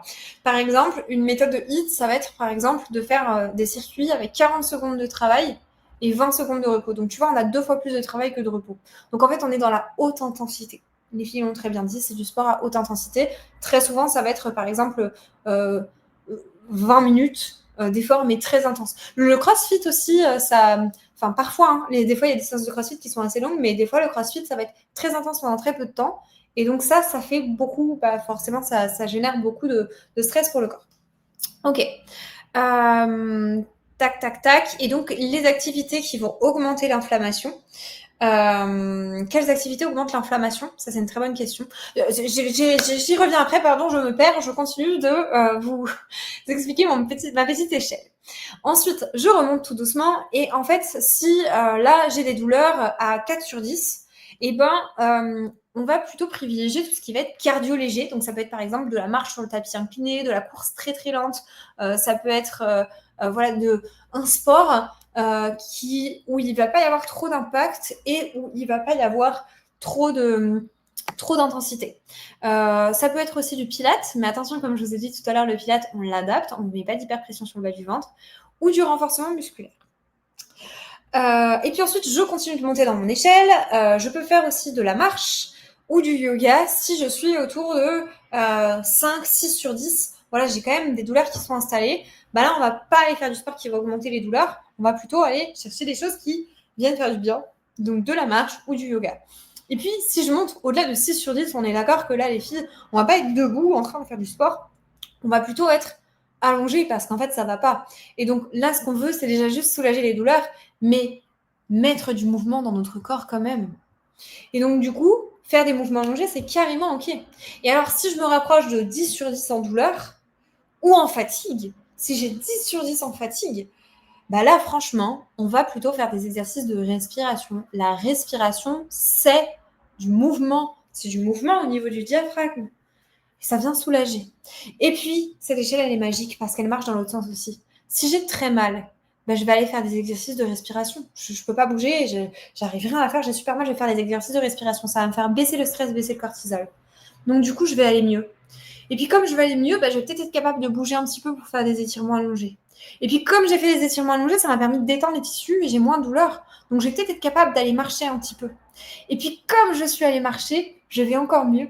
Donc, je vais peut-être être capable de faire une séance toute douce de renforcement musculaire. Et c'est un outil qui est magique, qui vous permet de bouger en fonction de comment vous vous sentez. Vous pouvez la prendre en photo, ces échelles. C'est un outil que j'ai fabriqué, que je partage très peu. Donc, gardez-la pour vous, s'il vous plaît, cette échelle. Ou alors, vous pouvez la partager à des amis si jamais il y a besoin. Mais vraiment, c'est un outil qui est voué à évoluer, évidemment. Mais voilà, c'est quelque chose que je pense il faut l'utiliser à bon escient et il faut l'utiliser avec toutes les explications que je viens de vous donner. Parce que si on n'a pas toutes les explications que je viens de vous donner, eh ben on peut peut-être mal l'interpréter. Donc voilà, si vous l'avez partagé, essayez de bien retranscrire tout ce que je viens d'expliquer. Ok? Tac, tac, tac, tac, tac. Ok, t'as toutes les questions. Merci beaucoup, Chloé. Merci beaucoup. Hop. Est-ce que vous comprenez à quel point c'est logique et hyper puissant? Mettez-moi des petits cœurs, mettez-moi des pouces, mettez-moi des flammes si vous avez, tout compris ce que je viens de vous expliquer. Alors, Karine, pour le yoga, effectivement, il y a des fois où c'est pas forcément adapté, il y a des fois où c'est trop intense. Donc, si tu peux rester jusqu'à la fin du live, je montrerai des exercices qu'on peut faire qui sont adaptés justement quand on a des douleurs, juste pour déjà détendre. Trop bien, merci pour vos cœurs et pour vos flammes. Trop contente. Trop contente, ça veut dire que vous êtes toujours là, que vous êtes toujours au taquet et que vous avez tout compris à quel point c'est hyper logique et hyper puissant ce que je viens de vous partager. Exercice d'application. Alors, est-ce que c'est le premier? Non, oui, c'est le deuxième exercice d'application. Donc, je viens de vous poster sur le groupe Facebook un post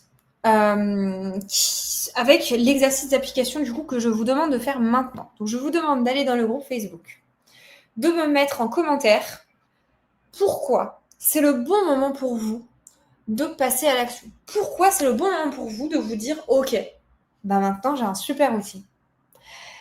J'ai les clés pour pouvoir bouger. » Vous vous souvenez toutes les excuses, attention, c'est pas négatif encore une fois, mais qu'on se disait genre « J'ai trop de douleur, je peux pas bouger. » Mais là, avec cet outil, vous avez tout pour pouvoir bouger, bien sûr, à votre rythme, en écoutant votre corps, mais vous avez tout. Donc maintenant, mettez-moi sous le post que je viens de vous poster dans le groupe Facebook.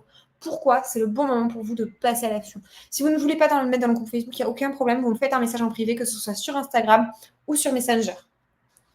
Vous pouvez me le partager là aussi dans la conversation. Je vous laisse quelques petites secondes pour faire ça. Je fais une petite pause pour boire. Mon chat est en train de dormir sur le dos, c'est tellement drôle. Je peux pas vous montrer, mais si je pouvais vous montrer.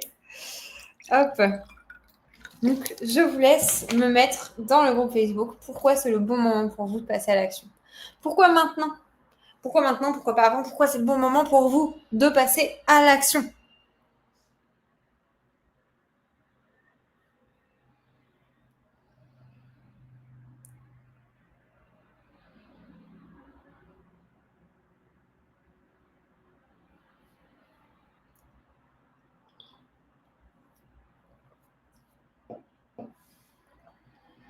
Alors, est-ce que les outils, ça a des effets sur les symptômes des SPM, notamment la dépression et l'humeur, par rapport au programme, etc. Alors oui, bah alors déjà, sur le sport, il faut savoir que, c'est le meilleur des antidépresseurs. La première chose, il y a beaucoup de femmes qui souffrent de ces symptômes. Et en fait, le fait de rééquilibrer ces hormones, ça permet de diminuer ces symptômes. Donc sur ce point-là aussi, ça va être extrêmement bénéfique. Deuxième chose, donc le sport et le mouvement, ça aussi permet de booster la confiance en soi, etc. Donc oui, ça aide aussi sur ce point-là.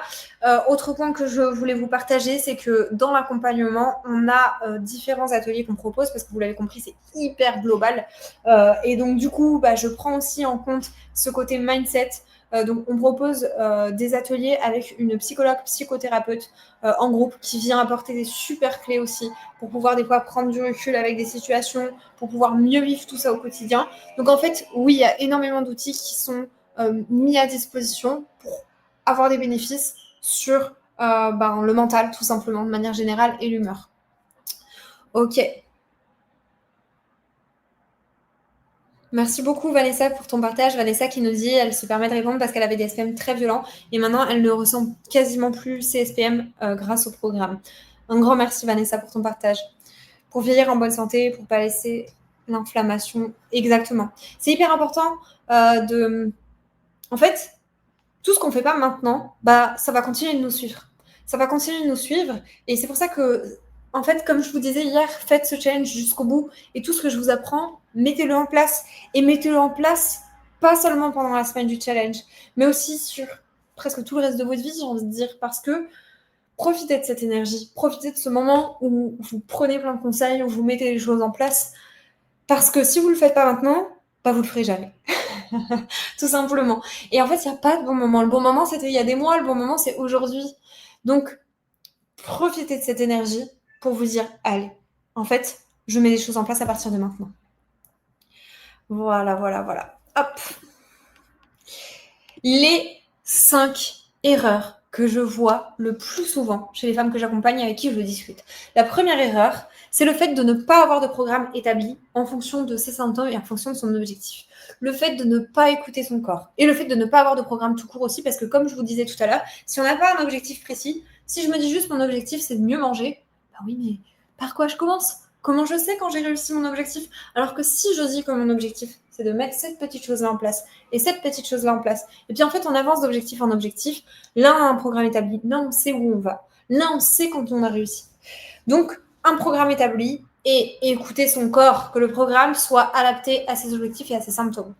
Deuxième erreur que je vois le plus, passer 2 heures à la salle de sport. Déjà, il faut savoir que tout simplement, à partir de 1 heure, tout ce qu'on fait à la salle de sport, ça ne sera plus efficace. Évidemment, ça ne compte pas le fait que si jamais on va à la salle de sport et qu'on reste 2 heures, mais qu'on a parlé pendant 1 heure, ça c'est sûr que c'est ok. Mais par contre, je veux dire, sur le laps de temps, le temps de sport, faites 1 heure de sport, ça suffit amplement pour vos résultats. Et même, j'irai même encore plus loin, parce que je sais qu'il y a beaucoup de femmes qui ont un emploi du temps hyper chargé. Il vaut mieux faire plusieurs fois 15 minutes, 30 minutes, que 1 heure ou 2 heures une fois dans la semaine. Ça sert à rien. Vous découpez votre sport, vous faites 3 fois 30 minutes dans la semaine, c'est largement suffisant pour avoir des résultats physiques, pour celles qui ont des objectifs physiques, et pour avoir des résultats sur les douleurs. Troisième erreur que je vois le plus, les abdos type crunch. Alors j'en ai parlé tout à l'heure en parlant du pilates, mais c'est toujours pour cette question d'enroulement de colonne et d'hyperpression. Tous les coachs qui vous font faire des crunchs, tous les coachs qui vous font faire, vous savez, en crossfit, s'il y en a qui font du crossfit ou ce genre de sport, tout ce qui va être sit-up, tout ce qui va être toes to bar. En pilates, tous les enroulements de colonne, alors encore en pilates, c'est beaucoup plus doux, donc ça va, mais tous ces exercices-là, on les évite à fond en période de douleur et on les évite si on a des kystes au niveau des ovaires. Tout ce qui va être crunch, sit-up, toes to bar, etc., enfin tous les abdos un peu violents, on les évite de manière générale. Moi, je ne les recommande pas de manière générale parce que ça vient aussi fragiliser le plancher pelvien à force de répétition parce qu'ils sont assez violents. Donc voilà. Il y a plein d'autres exercices d'abdos qui sont absolument géniaux. Comme je disais tout à l'heure, vous pouvez aller voir sur ma chaîne YouTube, je vous montre un exercice. 1h30 pour une séance haut du corps, c'est trop? Oui, c'est trop. C'est trop, il vaut mieux la découper en plusieurs fois dans la semaine. De toute façon, dis-toi qu'à partir de... Enfin, une séance, je crois que je vous l'explique après. Je réponds à ta question juste après parce que je vous explique qu'est-ce que doit comporter une séance qui est bien construite. Ne faire que des exercices d'isolation, ça aussi je le déconseille pour celles qui ne savent pas ce que c'est les exercices d'isolation. C'est des exercices tout bêtes où on va se dire, tiens, je veux l'arrière du bras tonique, je vais travailler que mes triceps. Mais si on travaille que ses triceps, bon, déjà, forcément, c'est l'endroit où on va gonfler. Et puis c'est pas des exercices qui vont avoir des bénéfices sur nos objectifs sportifs et sur les douleurs. C'est bien d'avoir un mélange de tout, c'est-à-dire que oui, on peut tonifier un petit peu son arrière de bras en travaillant un petit peu l'arrière de son bras, mais c'est hyper important de travailler le corps de manière globale. Dernière erreur que je vois le plus, c'est rester dans sa zone de confort. Toutes celles qui restent dans leur zone de confort, c'est normal que vous ne voyez pas vos progrès. Parce que si vous êtes tout le temps dans votre zone de confort et que vous ne vous challengez jamais, vous ne vous verrez pas progresser. Vous ne vous verrez pas avancer vers vos objectifs. Alors, je ne dis pas qu'il faut être tout le temps dans le rouge, pas du tout. Hein. Mais c'est hyper important de temps en temps de se dire, je peux le faire, de le faire. Et ensuite, on est encore plus fier de soi. Waouh, j'ai réussi à le faire. Cette séance de renforcement musculaire, je pense que je ne suis pas capable de la faire, etc. J'ai peur. Non, je sors de ma zone de confort, j'essaie de la faire quand même. Et un petit peu, c'est mieux que rien du tout. 10%, c'est mieux que 0%. 10 minutes de sport, c'est mieux que 0 minutes de sport. Dites-vous toujours ça dans votre tête. Vraiment, vous pouvez l'écrire en gros dans vos notes. 10 minutes, c'est mieux que rien du tout. 5 minutes, c'est mieux que rien du tout. Voilà. Ok. Comment de quoi on a besoin pour réussir ces objectifs?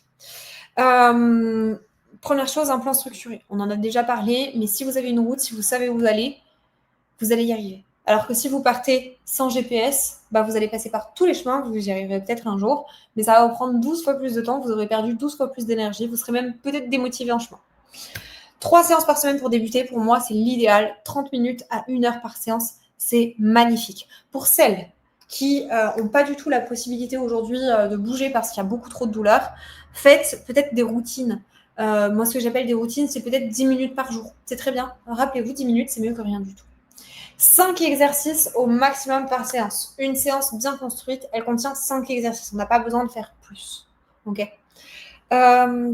Et tout le reste, ça se joue dans l'assiette. Mais tout ça, on va en parler demain. Et si vous mettez tout ça en place, je vous promets, je vous fais la promesse, si vous respectez les 10 points qu'on vient de voir, que vous respectez l'échelle de douleur, je vous fais la promesse qu'à partir de 6 semaines, vous aurez des résultats visibles. Et du coup, les résultats physiques, pour toutes les femmes qui ont des objectifs physiques, qui m'ont dit au départ, vous voulez perdre du poids, tonifier son corps, etc.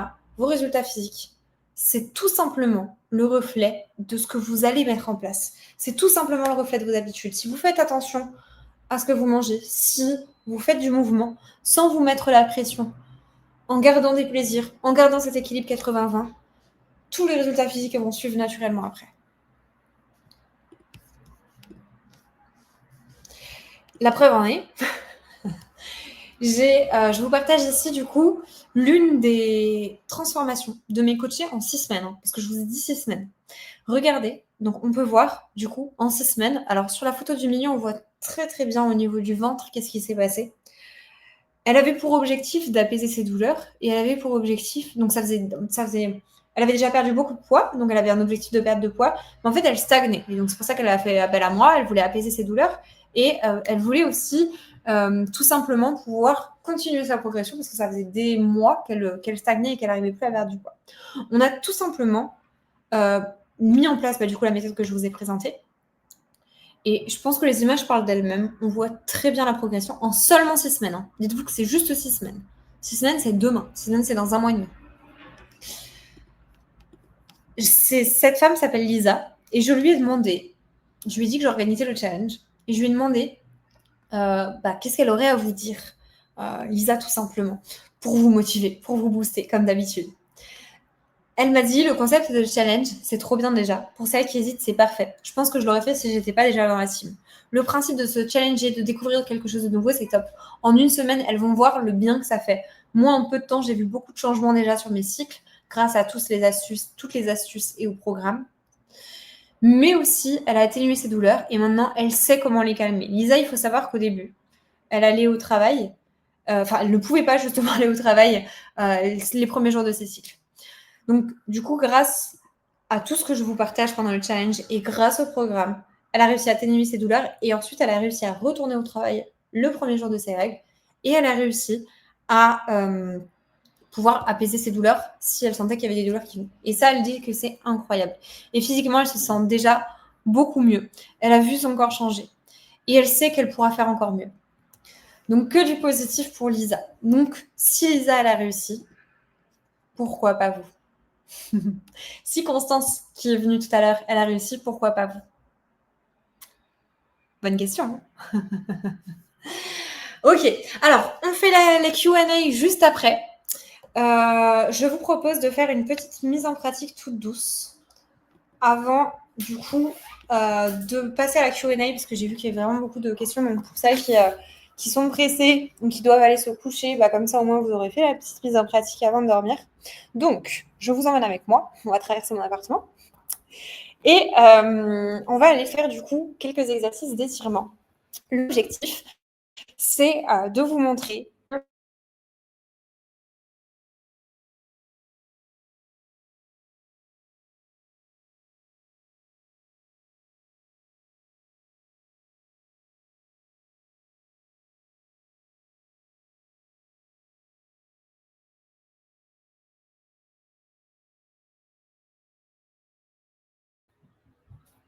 Je sais, ça a bugué. C'est bon, je suis de retour.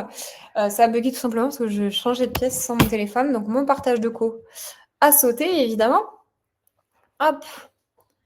Alors, et Monsieur Yuzu m'a suivi. Est-ce que... Non, on voit pas mon tapis. Alors, attendez. Comment je peux faire? Ouais, là, je pense que c'est bon.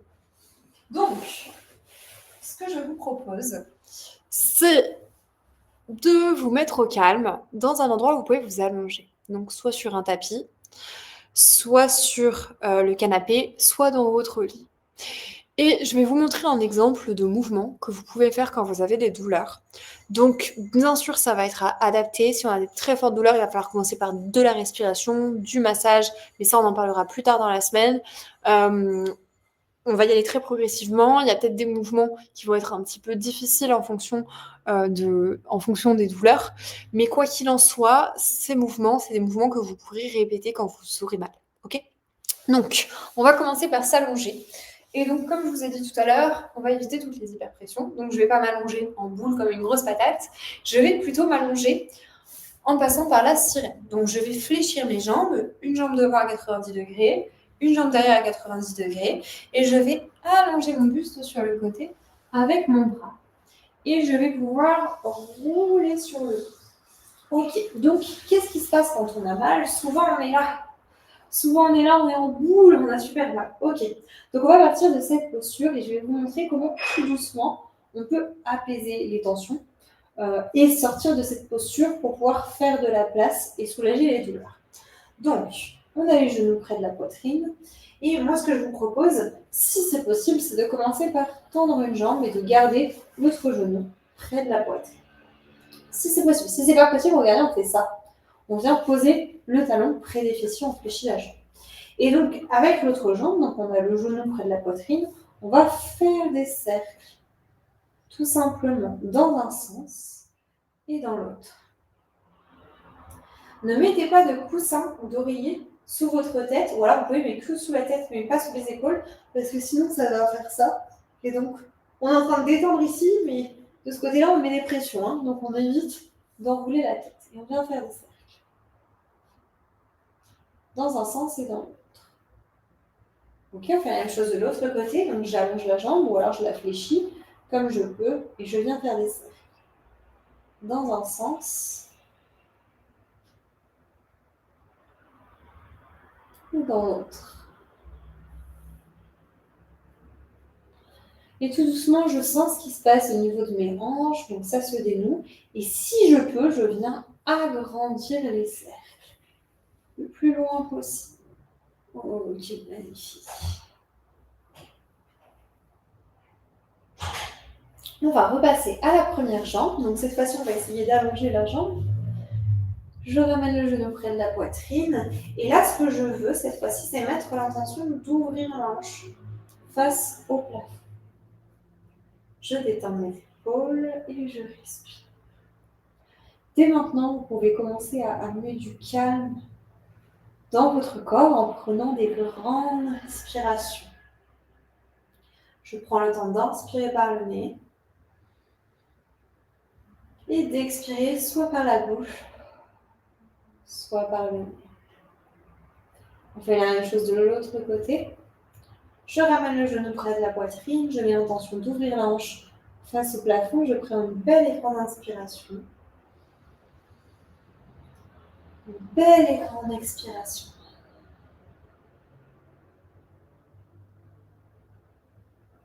Super. Maintenant, je vais poser ma cheville droite sur ma cuisse gauche. Donc, je ramène le pied gauche près des fessiers. Je pose ma cheville droite sur ma cuisse gauche et je vais ouvrir la cuisse. Si c'est douloureux, c'est pas grave. On n'est pas obligé d'ouvrir la cuisse. On peut garder la jambe fermée. Mais si c'est possible, j'essaye d'ouvrir la cuisse pour faire de la place. Rappelez-vous, nous, ce qu'on veut, c'est faire de la place, détendre les tissus et faire circuler le sang pour enlever les tensions. On ouvre le genou. Ok. Et si je suis à l'aise ici et que je veux augmenter l'intensité de l'étirement, je viens passer mes mains derrière la cuisse et j'augmente l'étirement de cette manière. Et là, je peux bouger mes jambes de droite à gauche. Essayez de dénouer tous les nœuds qu'il y a dans mes jambes. Ça marche aussi si je garde la jambe au sol. Hein. Je bouge de droite à gauche et on garde bien le genou ouvert. Ok, choisissez votre option. Et je prends une belle et grande inspiration. Une belle et grande expiration. Et on change de côté. Je viens placer cette fois-ci la cheville gauche sur la cuisse droite. J'ouvre le genou. Ok. Plus j'ouvre le genou, plus je fais de la place. J'inspire et j'expire, je relâche tout mon corps sur le tapis, sur le lit, sur le canapé. Si je suis à l'aise, je peux venir chercher l'arrière de ma cuisse. Et si je suis encore à l'aise, je peux faire des petits mouvements de droite à gauche pour détendre tout le bas de mon ventre. J'inspire profondément et j'expire profondément. On peut tout doucement reposer la jambe. Et on va prendre la pose du papillon. C'est celle qui soulage le plus en général. On va mettre les deux pieds l'un contre l'autre et on va ouvrir les genoux. Ouvrir les hanches face au plafond. Je peux, si je veux, poser les mains sur le bas de mon ventre pour amener un petit peu de chaleur. Et je relâche tout mon corps sur le sol, sur le tapis.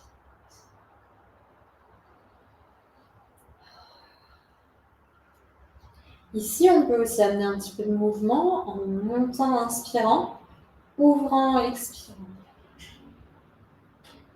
J'inspire, je monte. Et j'expire. Je descends tout doucement. J'essaie d'aller un tout petit peu plus loin. Je monte, j'inspire. Et j'expire. J'ouvre. On continue de respirer.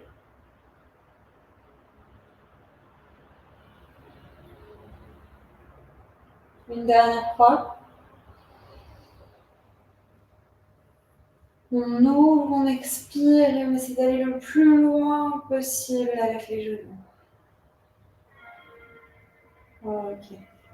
Toute dernière posture que j'aimerais vous montrer ce soir, c'est la pose du bébé heureux. Alors attention encore une fois aux hyperpressions, on fait vraiment en fonction de sa souplesse. L'objectif, c'est de venir chercher le dessous des pieds.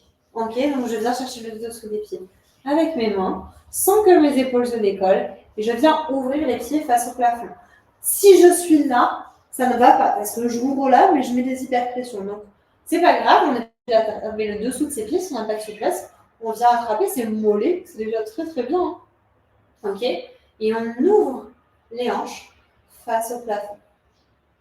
Si vous n'êtes pas à l'aise dans cette posture, vous pouvez très bien revenir en pose du papillon. Comme tout à l'heure, on peut même allonger les bras derrière.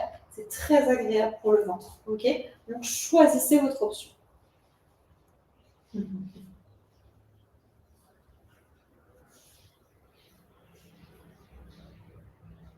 Et on peut relâcher tout doucement. Je vous propose d'allonger vos jambes, d'allonger vos bras. On peut allonger les bras soit sur le sol, soit mettre les mains sur le bas du ventre, soit croiser les bras derrière la tête. Et je vous propose de fermer les yeux, de prendre une belle et grande inspiration, une belle et grande expiration.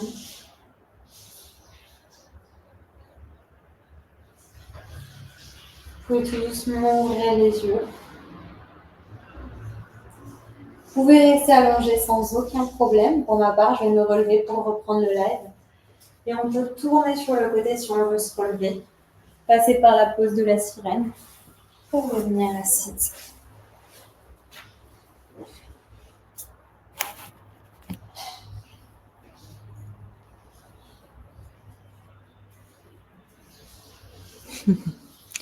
Comment ça va les filles? Mettez-moi dans les commentaires, dites-moi comment ça va. Effectivement, Françoise, ça ressemble à une de mes séances YouTube que j'ai fait aujourd'hui. Les mouvements de base, je propose souvent, ça c'est vraiment des mouvements de base en fait, hein, pour soulager les douleurs. Il y a plein après de variantes, plein d'alternatives, plein de manières de les faire. Mais c'est les mouvements qui sont les plus simples et les plus accessibles quand on a des douleurs. Comment ça va? Dites-moi dans les commentaires si vous n'êtes pas trop loin de votre téléphone ou de votre ordinateur.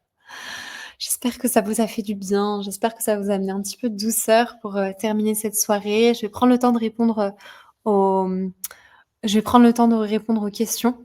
Anaïs me dit qu'elle a pas compris le 2e exercice, on essaye d'ouvrir la hanche.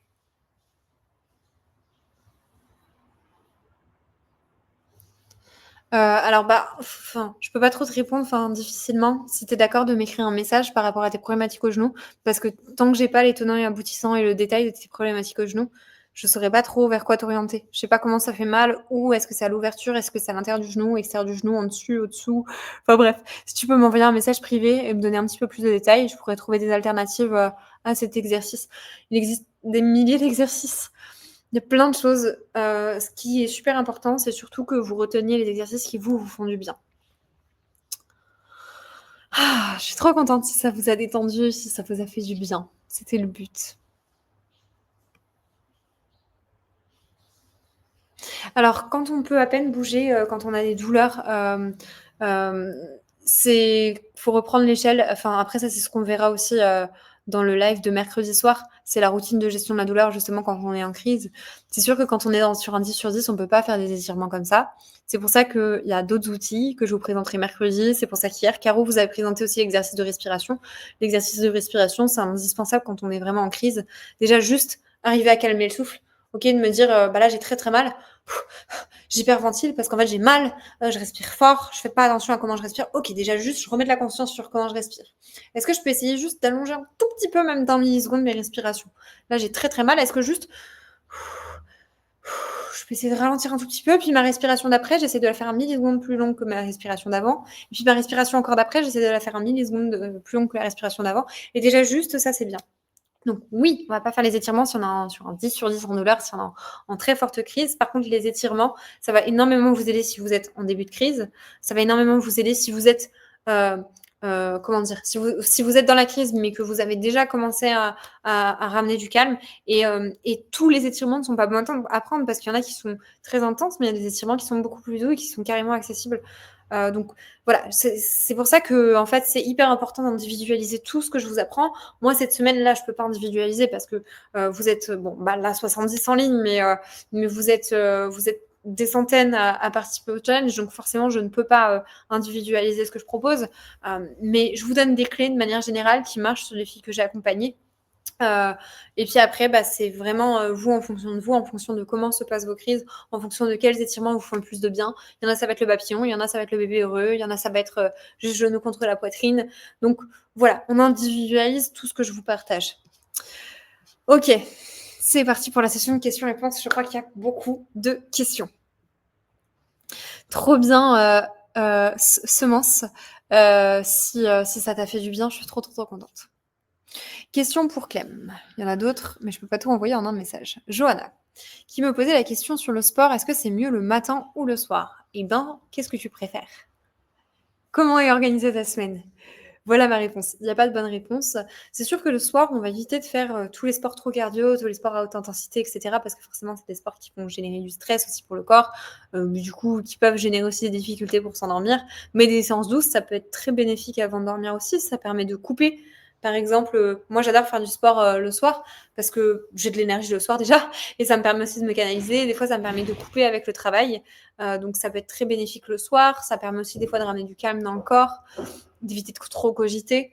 Mais le sport le matin, ça peut être top aussi pour se réveiller.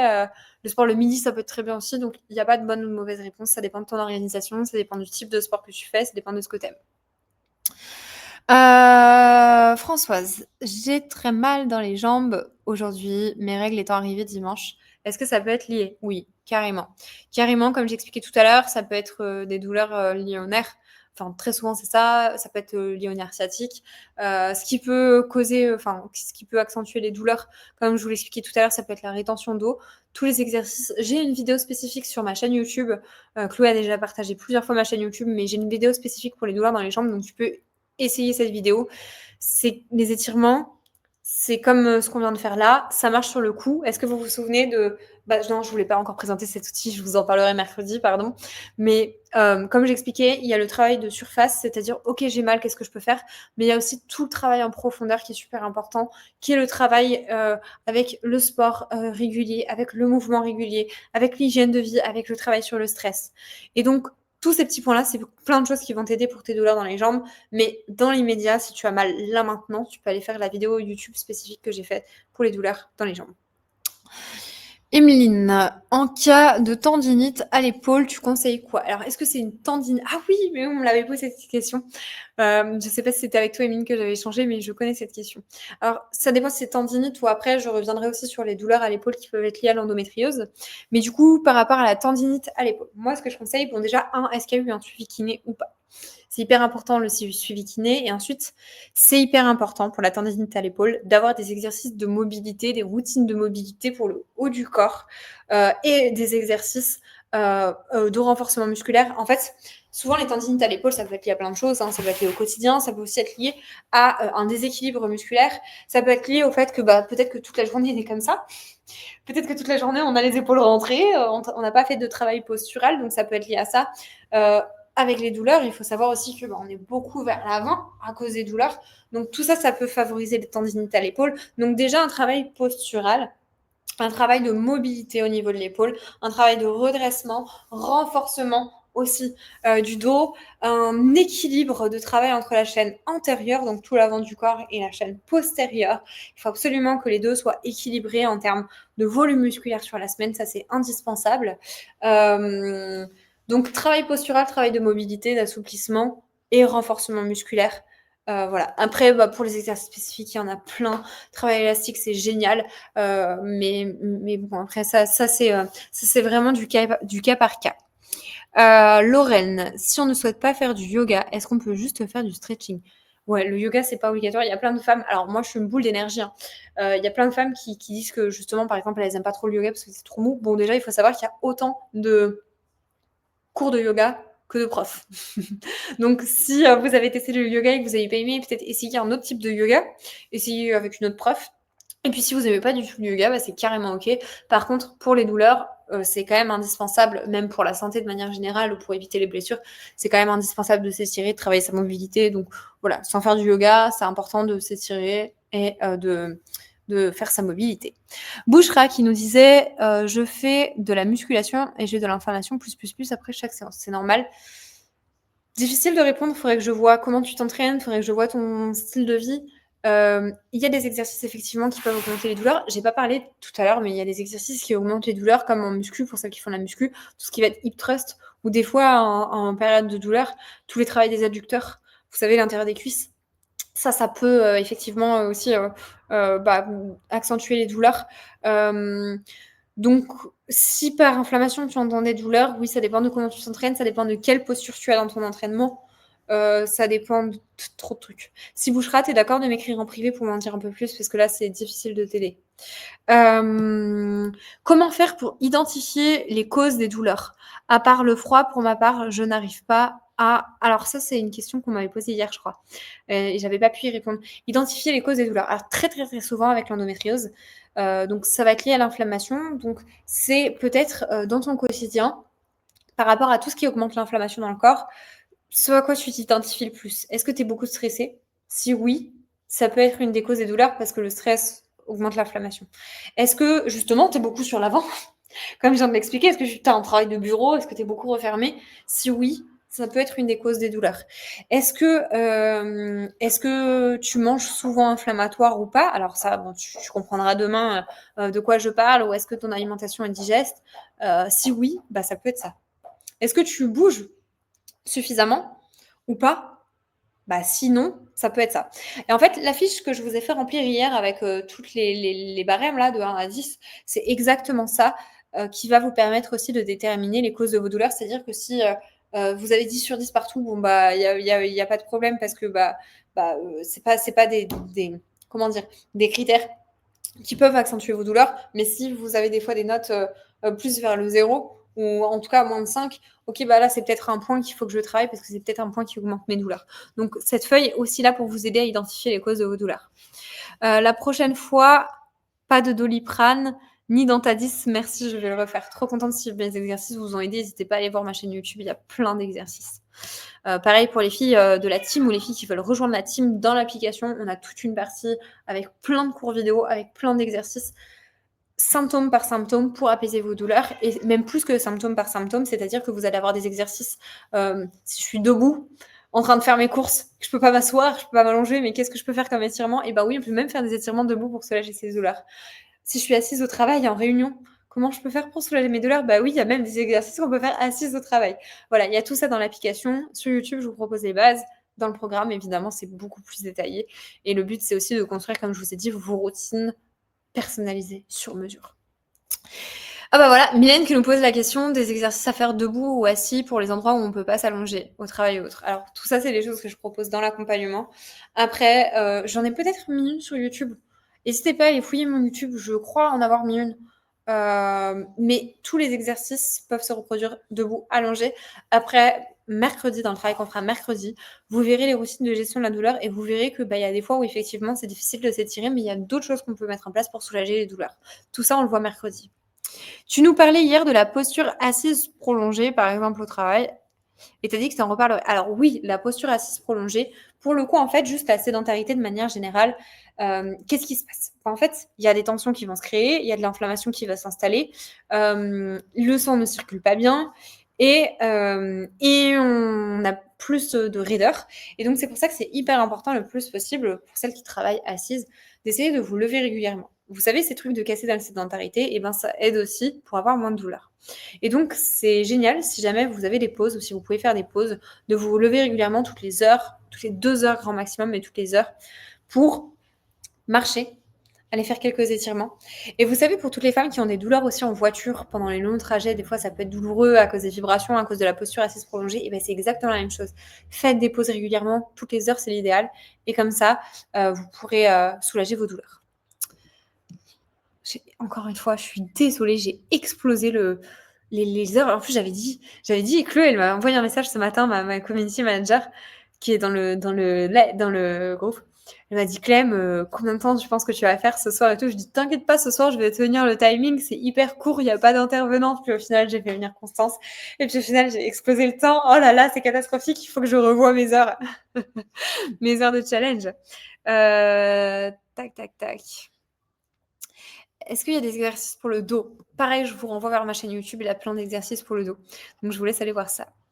La presse leg aussi, c'est pas adapté quand on a des douleurs. Alors la presse, ça dépend en fait de ta posture, mais si tu te places correctement sur la presse et que tu mets pas beaucoup de charge, parce que forcément aussi si on met beaucoup de charge, c'est des choses qui peuvent aussi causer des douleurs. Mais si tu mets pas trop de charge et que tu fais la presse avec une belle posture, normalement il n'y a pas de problème, ça devrait pas t'augmenter les douleurs. Est-ce que c'est normal d'avoir de l'adénomiose ou de l'endométriose et d'avoir mal juste pendant les règles? Il n'y a pas de règles. Enfin, il n'y a pas de règles, je veux dire, il n'y a pas de règles générales. On peut avoir des fois mal que pendant les règles, des fois mal en dehors des règles, sans explication, enfin sans explication. C'est bien en fait d'essayer de se poser la question pourquoi j'ai mal. Est-ce que c'est parce que j'ai mangé n'importe quoi? Est-ce que c'est parce que, parce que du coup ça aide en fait à savoir comment on peut agir, pourquoi j'ai mal. Mais des fois, on a mal sans aucune explication. Et des fois, c'est bien aussi de se foutre la paix et de pas être là à toujours chercher des explications. Mais oui, mais c'est parce que j'ai fait ça. Ou de culpabiliser. C'est bien des fois de se foutre la paix et de se dire, ok, les douleurs, elles sont là. Juste, je vais mettre en place des choses qui me font du bien pour les apaiser. Et je me fous la paix. Voilà. Flo, quelles activités augmentent l'inflammation et les douleurs? Alors, quelles activités augmentent l'inflammation et les douleurs? On va avoir forcément tous les sports à haute intensité, mais on a aussi des fois les sports à impact. Et ensuite, il y a des exercices spécifiques, donc tous les rapprochements épaules-bassin, comme je le disais tout à l'heure avec le Pilate. Si tu n'as pas compris, je te laisserai voir le replay. Et il y a aussi toutes les torsions, des fois, qui peuvent causer des douleurs, même pour, attention aux torsions, pour les femmes qui ont des kystes au niveau des ovaires. Est-ce que tu as des astuces pour diminuer, voire supprimer les migraines à l'effort qui perdurent pendant plus de 3 heures après l'activité, même avec des sports d'eau? Alors, ça dépend de la cause des migraines. Si c'est des migraines hormonales, du coup, travailler sur la base d'équilibre hormonal. Donc ça se fait avec un vrai suivi de manière individualisée. Il peut y avoir aussi souvent des migraines liées au manque d'hydratation. Donc ça dépend de la cause des douleurs. Là, pour le coup, je ne saurais pas trop répondre. Je préfère vous dire, les filles, des fois, il y a des trucs où je sais, je suis sûre de moi. Il y a des trucs où je suis pas sûre de moi, où il y a des trucs où, ça dépend, je peux pas vous dire, donc je préfère vous dire, je peux pas vous dire, plutôt que de vous dire des bêtises.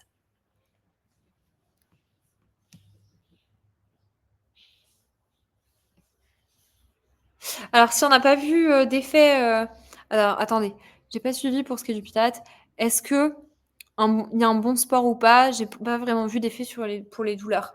Bah oui, c'est normal si on a fait du Pilates avec des enroulements de colonne, c'est normal qu'on n'ait pas vu de bénéfice sur les douleurs. De même que si on n'a pas les postures correctes quand on fait du sport, même la course à pied, hein, si on fait de la course à pied, mais comme ça, avec beaucoup de gros impacts, sans aller vers le haut, etc., avec une mauvaise posture, bah oui, ça va favoriser les douleurs. Hop. On m'a conseillé de faire des abdos en hypopressif. Génial, les abdos hypopressifs, je valide. Donc je fais mon RDL en hypopressif. Est-ce que c'est vraiment bien pour l'utérus?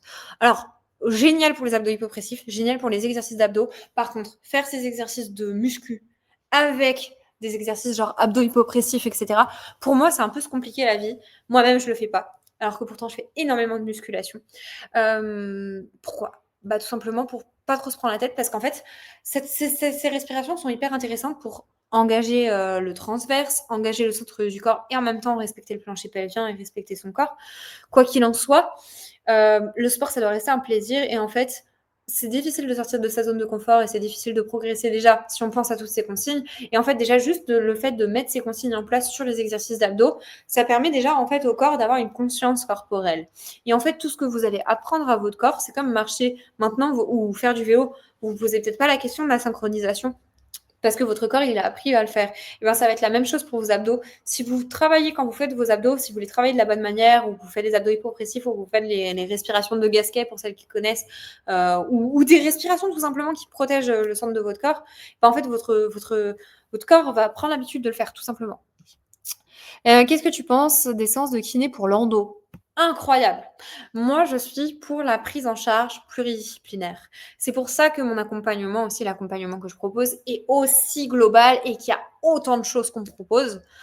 C'est parce que plus on a une vision globale de la maladie, parce que la maladie touche plusieurs systèmes, c'est une maladie qui est globale de toute façon, on le voit bien, c'est pas que des douleurs de règles, c'est des douleurs de règles, c'est des problèmes digestifs, c'est des douleurs dans les bras, des douleurs dans les jambes, c'est quelque chose de vraiment global, donc c'est pour ça que c'est important de le prendre en charge de manière globale. Et donc le kiné, c'est absolument génialissime en parallèle de tout ce que vous allez mettre en place pour votre quotidien, donc en parallèle d'un accompagnement, par exemple comme l'accompagnement que je propose.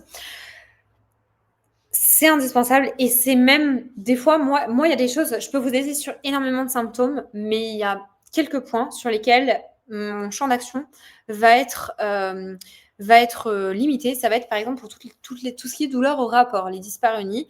Moi, j'ai des super exercices à vous proposer, mais c'est aussi indispensable d'aller voir des kinés qui sont spécialisés en périnéologie pour pouvoir vous aider à avoir moins de douleur pendant les rapports. Parce que oui, c'est possible d'avoir moins de douleur pendant les rapports.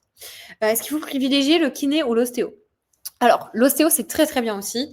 C'est deux corps de métier qui sont complètement différents. Donc, ça dépend de vous. Ça dépend de vos problématiques. Des fois, il y a le kiné qui va être hyper efficace. Et puis, des fois, l'ostéo, ça va être très très bien. Enfin, ça dépend de vos problématiques, mais les deux sont complémentaires. Quand on ne peut pas du tout bouger à cause des douleurs, c'est quoi comme exercice de respiration précis qu'il faut faire? On en parle le mercredi, si c'était OK, Méline. Celui présenté hier, oui, oui, c'est un très bon exercice, celui présenté hier. Mais après, si c'est possible de le faire, parce que comme je vous disais, des fois, quand on est dans la douleur, bah, on ne peut pas juste avoir un rythme imposé de respiration, c'est déjà trop difficile. Ce sera quoi les bienfaits pour le corps? Bah, en fait, ça permet déjà de se détendre, d'arriver à se focaliser sur la douleur et ça permet de faire baisser le stress dans le corps et de faire baisser l'inflammation tout doucement. Elle a l'air magique cette application, mais bien sûr qu'elle est magique. J'ai mis tellement de contenu dessus, ça fait 3 ans, même plus, que je mets du contenu dessus, il y a énormément de valeur. Donc voilà. Question pour Claire. Ouah, mais j'ai encore plein de questions. Les filles, je suis désolée, je pourrais pas tout traiter. Hein. J'en prends encore quelques-unes, mais après, écrivez-moi. Écrivez-moi par message. Avec ma team, on vous répond. Et puis, il y a le reste de la semaine. Je suis désolée. Je ne m'attendais pas autant de questions, mais je ne peux pas tout traiter. Je suis désolée. 1h30 pour une séance haut du corps. C'est trop? Oui, c'est trop. Ça, j'ai déjà répondu. En comptant le temps de repos. Oui, en comptant les temps de repos. 1 heure maximum par séance. Sauf les cas spécifiques, c'est pour celles qui préparent des marathons ou celles qui préparent qui ont des objectifs sportifs précis. Mais si c'est pour objectif physique, par exemple, perdre du poids, se tonifier, si c'est pour objectif apaiser les douleurs, au-delà de 1 heure de séance, ça ne sert à rien. Il vaut mieux fractionner et faire plusieurs séances. Tac, tac, tac. Même pour prendre de la masse, hein. Justement, il vaut mieux fractionner. D'ailleurs, il faut savoir que le meilleur objectif pour prendre le meilleur type d'entraînement pour prendre de la masse, ça va être de fractionner. Ça va être par exemple de faire haut du corps, bas du corps, haut du corps, bas du corps, ou alors le push-pull legs. Mais le fait de trop splitter, le problème c'est que en fait, plus on va, enfin, je vais y arriver, je m'éparpille, mais 3 exercices par groupe musculaire, c'est largement suffisant pour prendre de la masse par séance. 3 exercices, mais il vaut mieux faire par exemple 2 ou 3 fois 3 exercices dans la semaine sur le groupe musculaire en question qu'on veut développer. Tac, tac, tac. Il y a pas mal d'études là-dessus, hein. Vous pouvez aller voir SCI, Sciences du Sport, qui ont fait pas mal d'études justement sur les méthodes d'entraînement pour prendre du muscle. Vous pouvez aussi prendre un programme de sport si vous voulez pas vous prendre la tête, un programme de sport adapté. Est-ce que le sport aide pour soulager les douleurs pendant et après les rapports? Oui, mais comme je vous l'ai dit, pour moi, c'est 50-50, c'est-à-dire que oui, il y a des super exercices de travail postural qui vont vous aider à apprendre à relâcher le périnée, à avoir un meilleur aussi rapport avec votre corps, à avoir moins de douleurs, etc. Mais le travail en interne fait par une kiné spécialisée en périnée, c'est aussi génial. Les filles, je prends une toute dernière question. Je suis désolée. Après, j'arrête. Tac, tac, tac.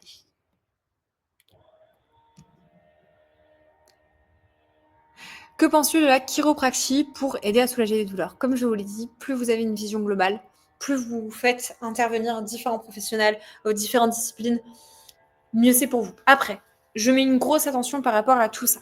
C'est que si vous en faites trop, vous allez aussi vous épuiser, vous allez vous perdre, vous allez passer votre temps à courir entre les rendez-vous médicaux.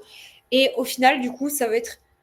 Enfin, vous n'allez pas forcément avoir autant de bénéfices que ce que vous mériteriez d'avoir. Donc, moi, mon conseil, ça va être comme je vous l'ai dit pendant tout le live, fixez-vous un seul gros objectif. Vous découpez votre gros objectif en plein de petits points et vous y allez étape par étape, une marche après l'autre. Parce que c'est bien, il y a 1 million de trucs à faire. Moi, en plus, aujourd'hui, là, avec le challenge, je vous ouvre le champ des possibles parce qu'il y a plein de choses qu'on peut mettre en place. Mais allez-y, une étape après l'autre. Priorisez et allez vers ceux qui vous parlent le plus. S'il y a un truc qui ne vous parle pas, n'y allez pas. Tout simplement. Écoutez votre corps et ça va très bien se passer comme ça. Les filles, merci beaucoup. Je vous remercie beaucoup. Je vais clôturer je me répète, je dis n'importe quoi. Je vais clôturer ce live. Un grand merci pour vos questions. Si j'ai pas répondu à vos questions, gardez-les, envoyez-les-moi en message, envoyez-les-moi aussi les prochains jours parce que je ferai encore des sessions de questions-réponses. Je vous dis à très bientôt, très bientôt à demain en fait, parce que demain on se retrouve pour le live nutrition et hygiène de vie sans compromis sur les plaisirs. J'ai encore une tonne de choses à vous partager. Il y a des super intervenants qui viendront. Donc je vous dis à demain, je vous souhaite une magnifique soirée et puis à très vite. Merci les filles. Bonne soirée, je vous fais des bisous.